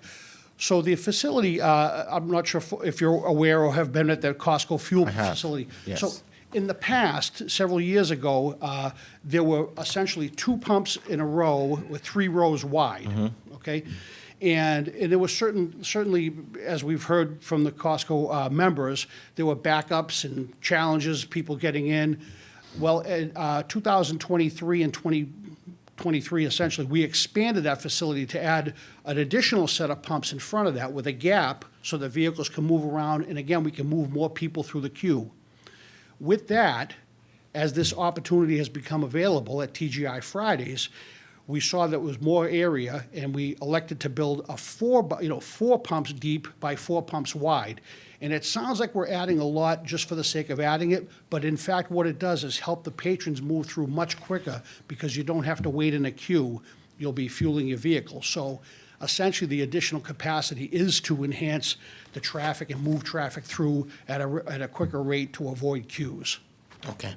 Okay, thank you. And it says 121,500 gallons. What's the capacity now? I'm not sure exactly what the capacity is. I know that original station was built some time ago. Andy, do you know offhand the tank configuration? They may be previously, the past program, as I understand it and recall, again, I'm more on the civil end, would have been 3 30,000-gallon tanks, so approximately 90,000. Right, with the additive tank, which is about 1,500 gallons. The new petition is the 40,000-gallon tanks. I believe that. I can't say conclusively. I don't have the information in front of me, but I believe that's the correct. Okay. That is, the setup will have 2 tanks to support. Can you go to the microphone, please, so we can hear? Thank you. Yeah, sorry about that. Yeah, So no. typically, the design calls for 2 tanks when we don't exceed 18 fuel stations. Here, we will require an additional tank because there is an extended use for the configuration. Okay. So you'll see that you have the plans on with you. The tanks will be straddling right above the actual stations, and they will be perpendicular to the setup. Okay, thank you. I mean, this may be above my pay grade, but I'll ask anyways, because I'm sure this goes through planning and all this stuff, right? That's not what's before us today. But when that becomes parking lot where the tanks are now, so will you just have crosswalks to walk into the building from that parking lot? We will, that's correct. We will have crosswalks to the front of the building. Essentially, On the side of the building, not right, on the- essentially making that parking more usable to have that connectivity, the pedestrian connectivity. There is, by the way, you may recall, a small parking area next to the fuel now that currently has a crosswalk. Yes. That'll simply be expanded in that crosswalk. And go all the way up. Yes, Okay. exactly. Okay. Exactly. And will the building be made bigger, or the building will stay the way it is? The current petition as approved, in other words, the petition you see in front of you for the fuel, we sort of came in pieces on this, and I can explain why. The original petition, as I mentioned, TGI Fridays became available, and Costco purchased that property. In the midst of that petition, we got that approved through Planning Board, Conservation Commission, and ZBA, if I recall correctly. And it was approved, and then we were ready to start construction. At that point in time, the hardcover became available, as many of you folks may know. Unfortunately, it closed.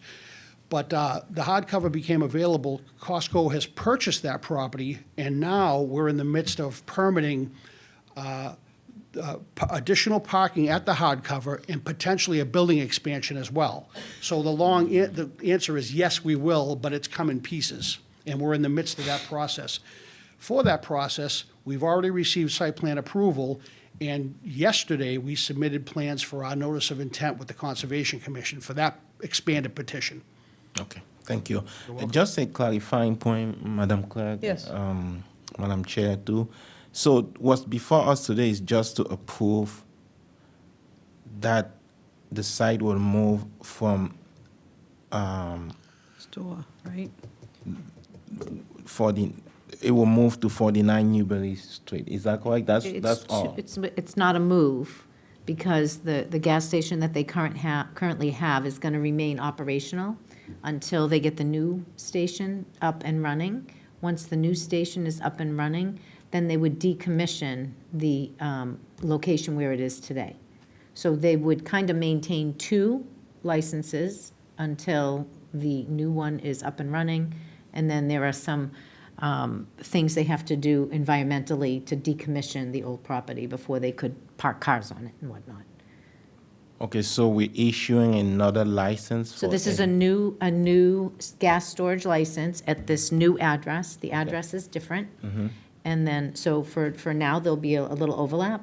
I mean, clearly, they still have to remove the building, the Fridays building, and then do their work there, get that up and running, and that's going to take some time. I don't know what their timeline is on that.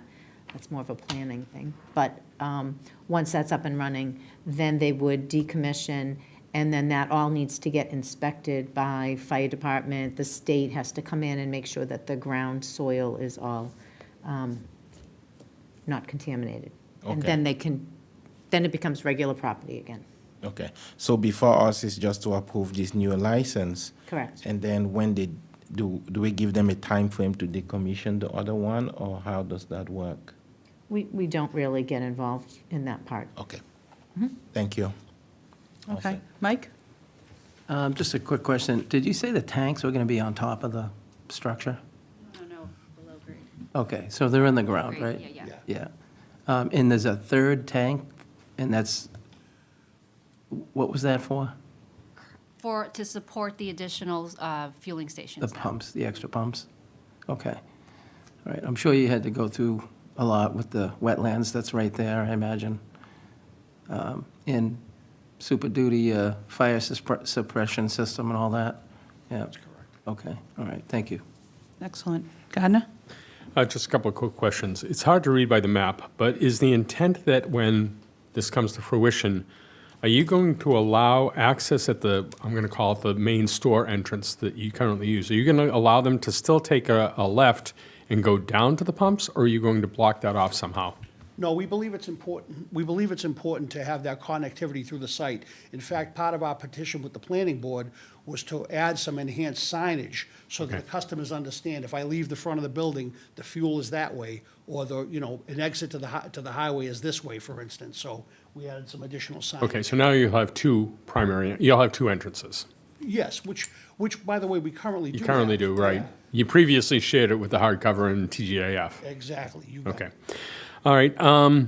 And I presume that, because I'd been here before when you came before us, one of the parts of the redevelopment previously was, will you now be able to use hoses that are long enough to service both sides of the car, no matter what side of the island they park on?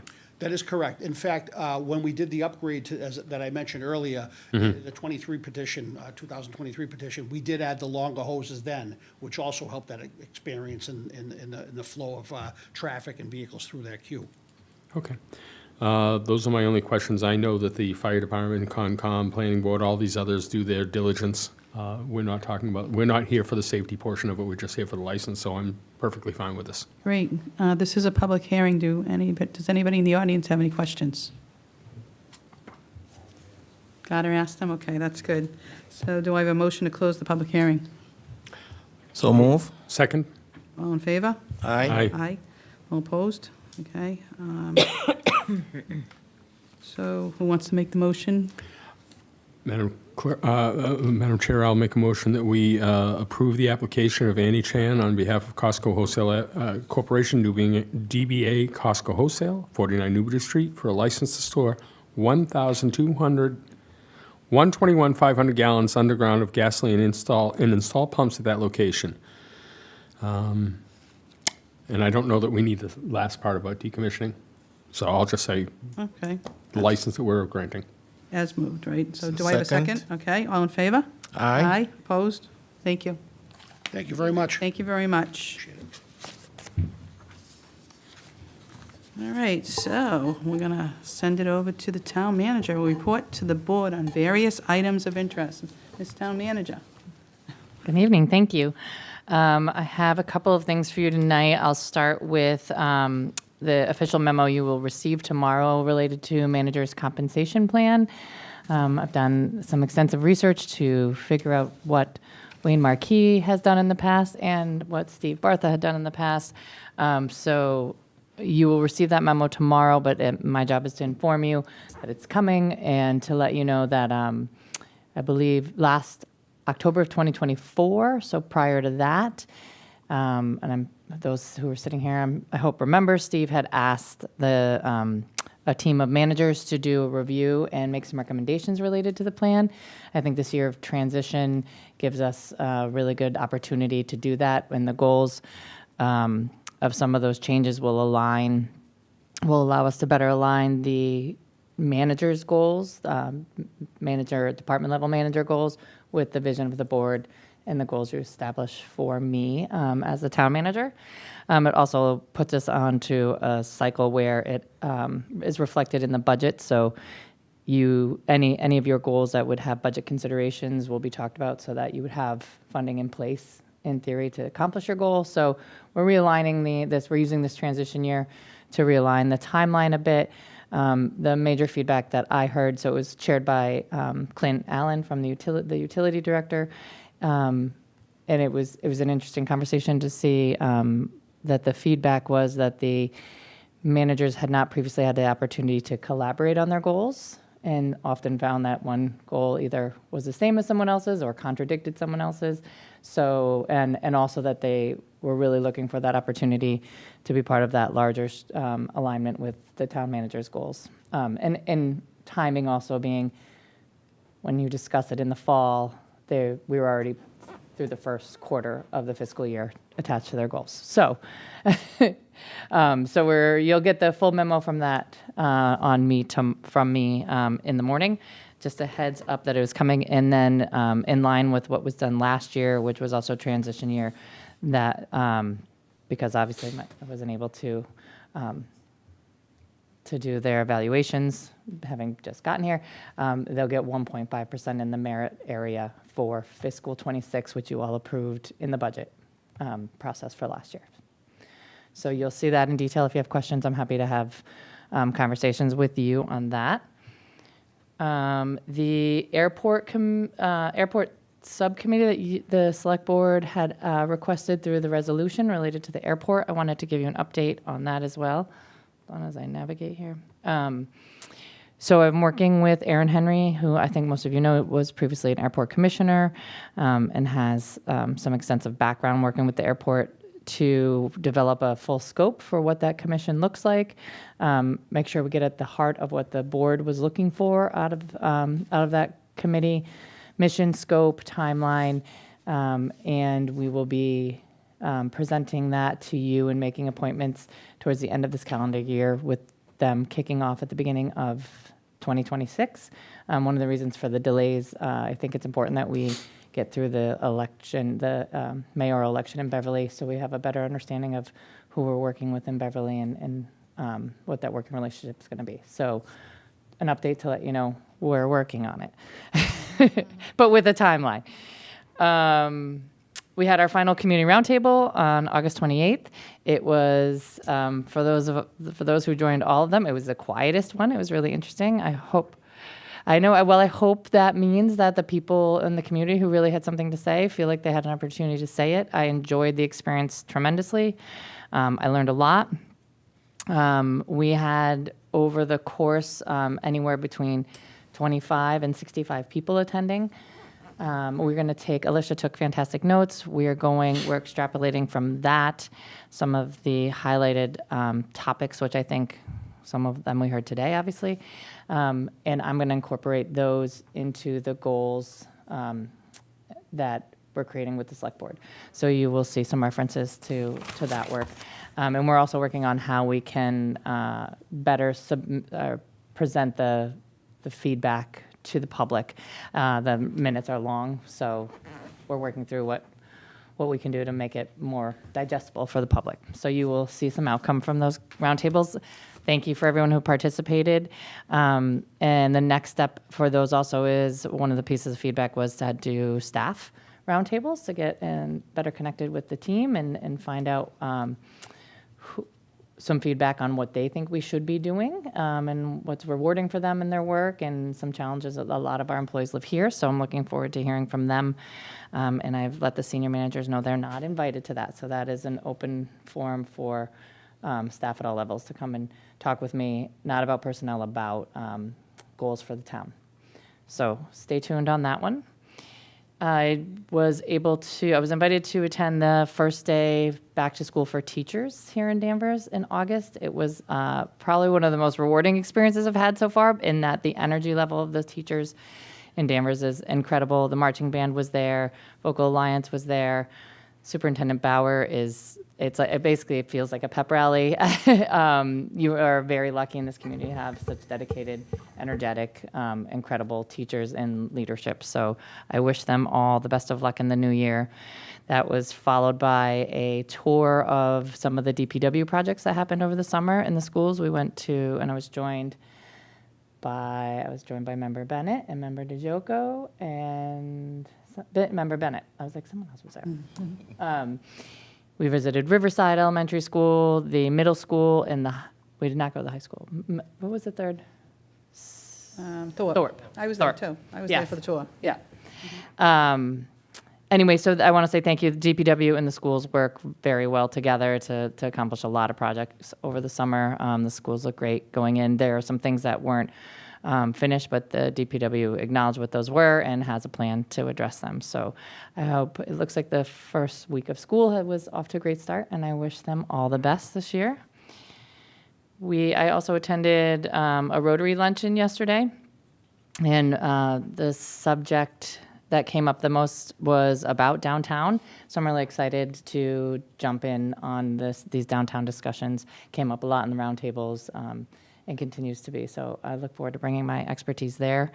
And I'll be speaking tomorrow morning at the North Shore Chamber of Commerce breakfast on a regional state of the region with the mayors from Beverly, Peabody, Gloucester, and Lynn.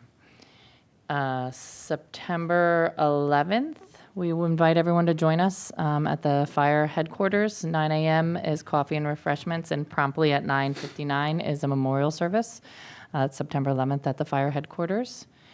And this week is Staff Appreciation Week here in Danvers, Town Hall, and all of our town buildings. It's been an interesting week. It was Funky Sock Day today, but I decided to change before it came to this meeting. I want to say thank you to all of our employees. We have an incredible team here. Town offices will be closed on the afternoon of September 11th at 12:30, so the staff can enjoy a celebration at the Senior Center with food trucks. We'll acknowledge Employee of the Year, Project of the Year, Team of the Year. Obviously, my first one, I'm thrilled to be a part of it. I hope that all of our employees will come, and members, you're welcome to stop by for a refreshment. It's a time for employees to celebrate, and I know you share my appreciation for the hard work that they do every day. So thank you. Thank you. Thank you very much, Jill. We'll move on to the board will consider the consent calendar items as they appear below. Moved as presented? Do I have a second? Second. All in favor? Aye. Aye. All opposed? And then now we'll go to correspondence, select board, new business, previous new business, updates, and select board closing comments. Gardner, do you want to start? Sure. I attended the roundtable that the town manager spoke of. It was actually also combined with the Accessibility Commission meeting, but the topic was specifically, one of the topics of the meeting of the roundtable was about accessibility. The chair of the Accessibility Commission was there and spoke to their specific oversight or direction, and it was well received, so thank you. I heard you earlier at the beginning of the meeting asking people to silence and ask the select board to put away the phones. I've silenced my phone, but I use this phone to look up state legislation, or tonight I looked up a street name that I didn't know so I could reference it. So I'm going to continue to use it as a tool as we have meetings to look up our town documents. How often it's the ZBA, or it might be the liquor license requirements, so I'll continue to do that.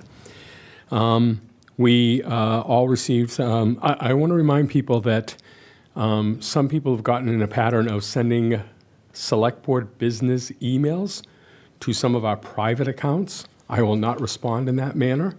I recently got one from Mr. Zubrick, and I've responded to him directly. If you have town business, please use my select board email, because I will not respond from my private email. That opens it up to discovery, and I'm not going to do that.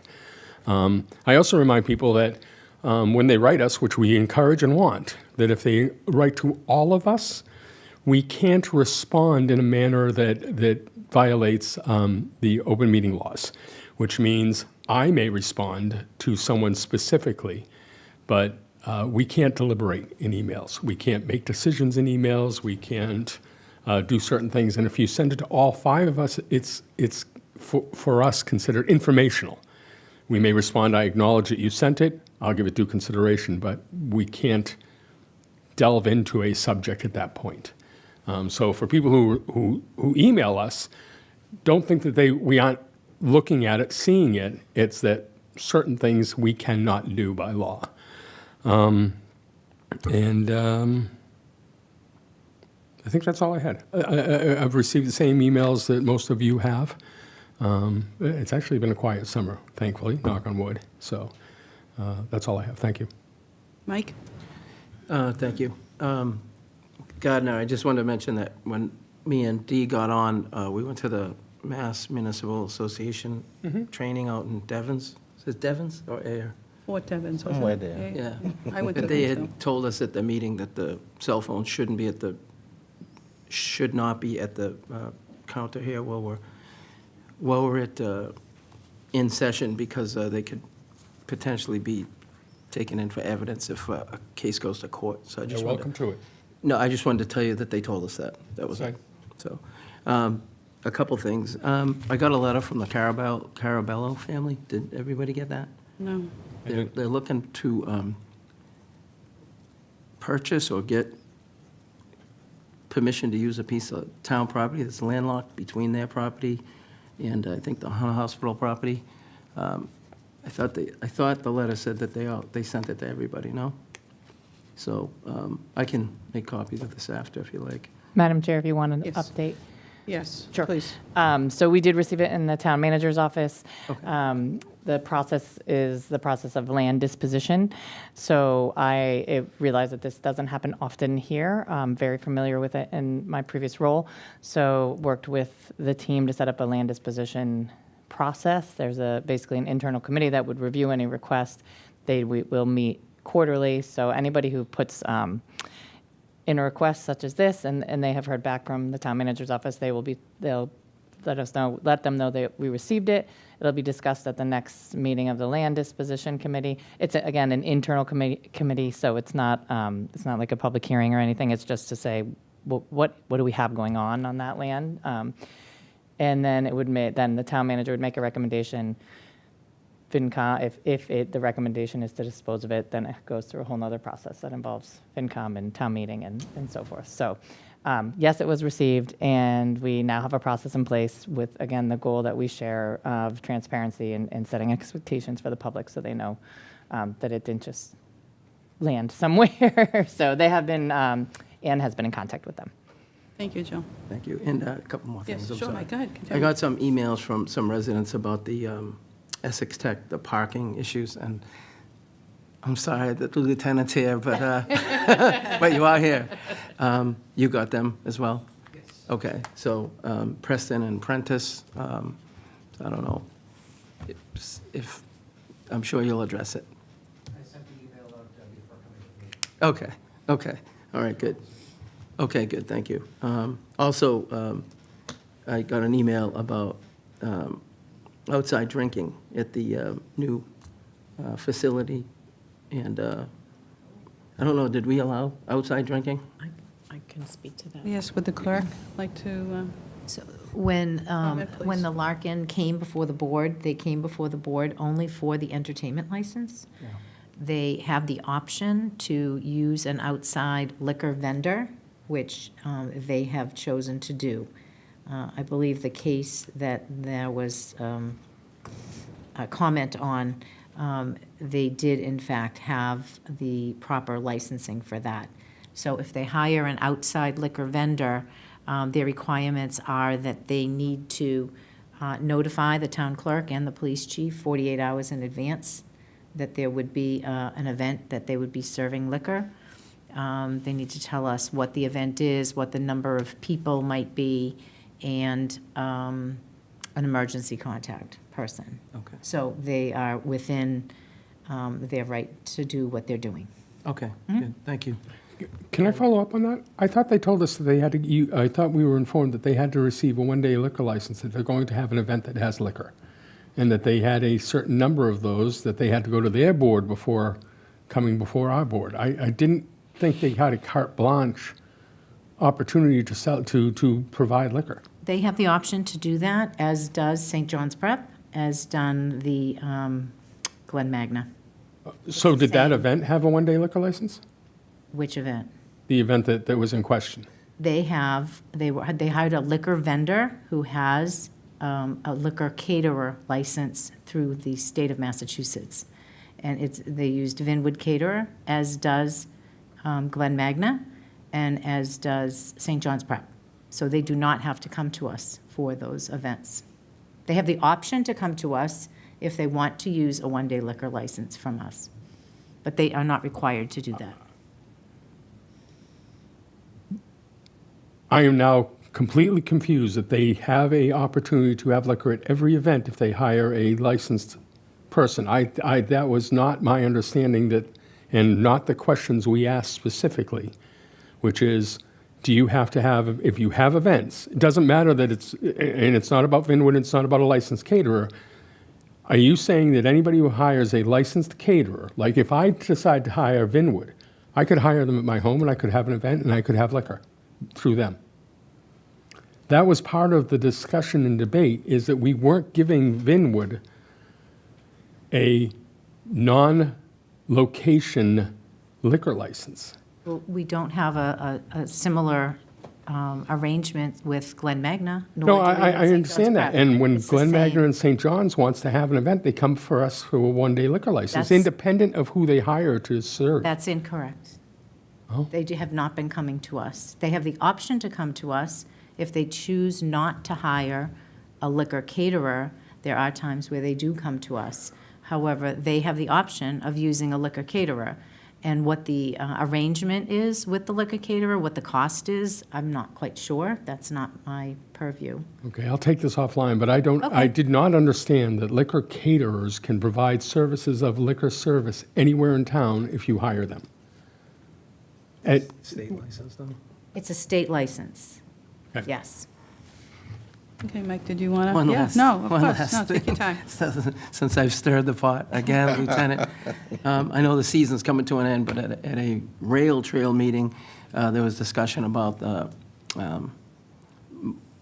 electric bikes, motorbikes, four-wheelers, all heading down the rail trail. I know Kevin Wood years ago used to pedal a bike down there every now and then. I don't know if it still happens or if it can get back on the calendar at some point. And I know we're getting near the end of the season, but there's hundreds of people that use the rail trail. So even if somebody's able to walk down there here and there just to show some support, that'd be great. Thank you. That's all. Great, thank you. Dee?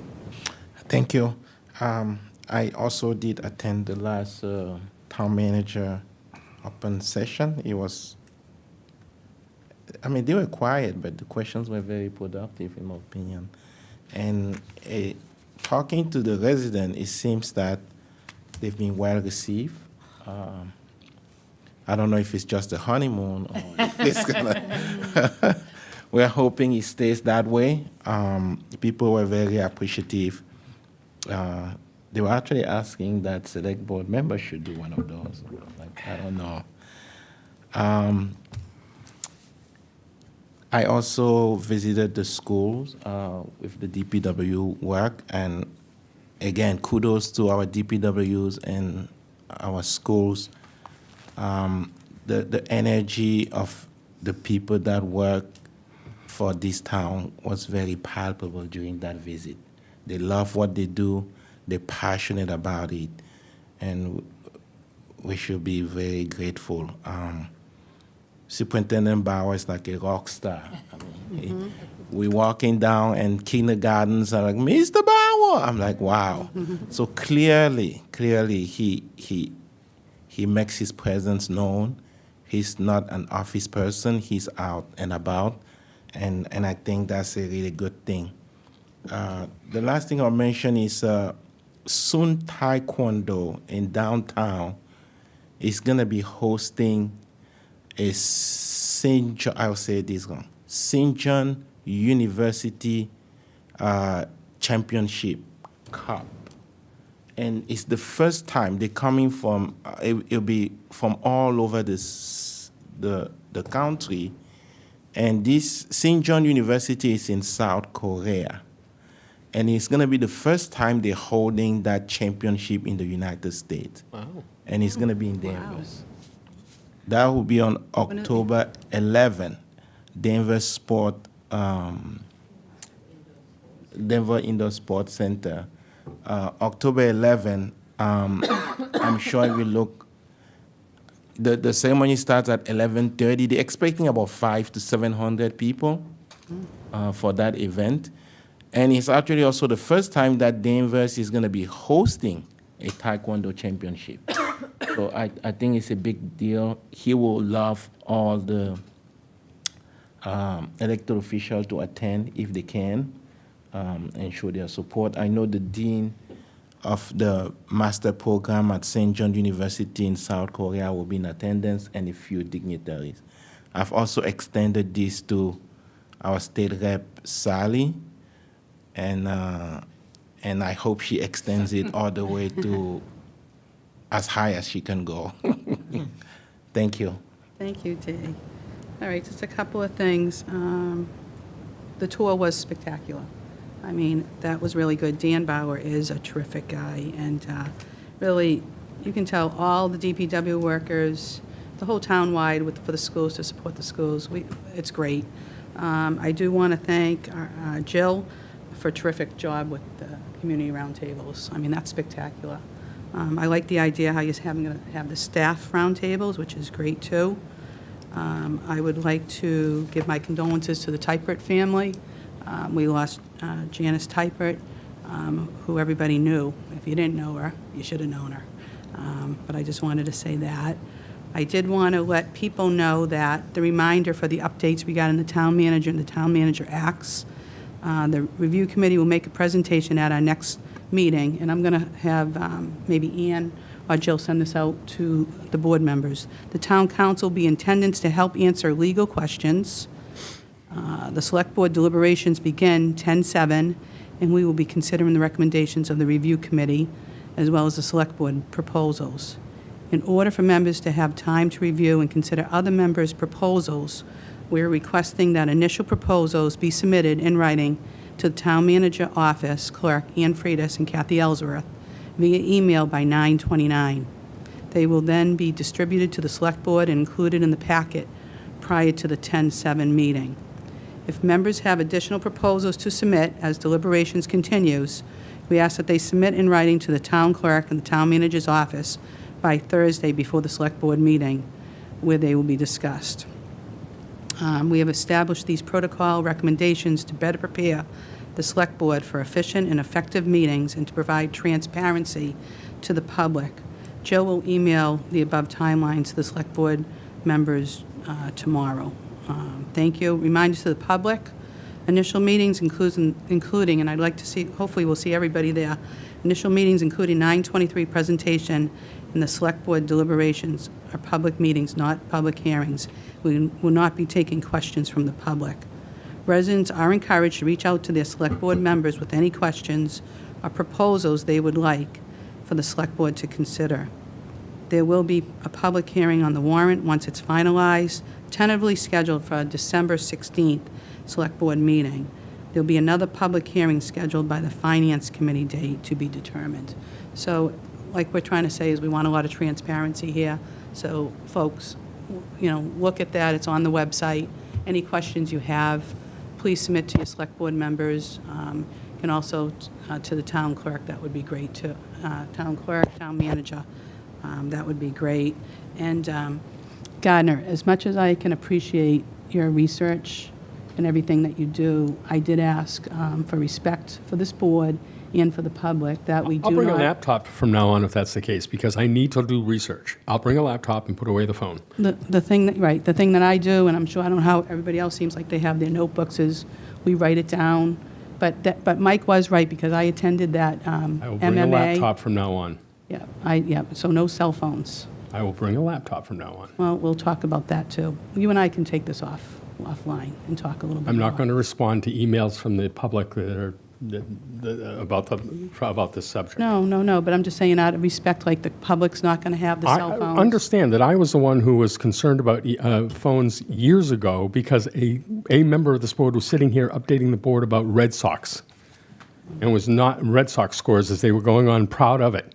I'm using to look up ZBA information. Last meeting I used it up because there was a law cited Right, but you know that what that was not evident prior to the meeting, and I looked up the law while we were here. What I'd like to do moving forward, though, is not have any electronic device, just have the town manager have it, and then if you have any questions, you can always refer to the town manager, and she could look it up for us.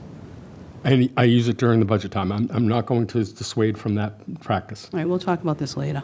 Thank you. All right, who wants to make the closing comment? That Dan? Mike, would you like to? Oh, yeah. Dan always says if you see a vet, thank him, and I think we should all maintain that. Thank you very much, Danvers. Have a good night. Thank you. Thank you.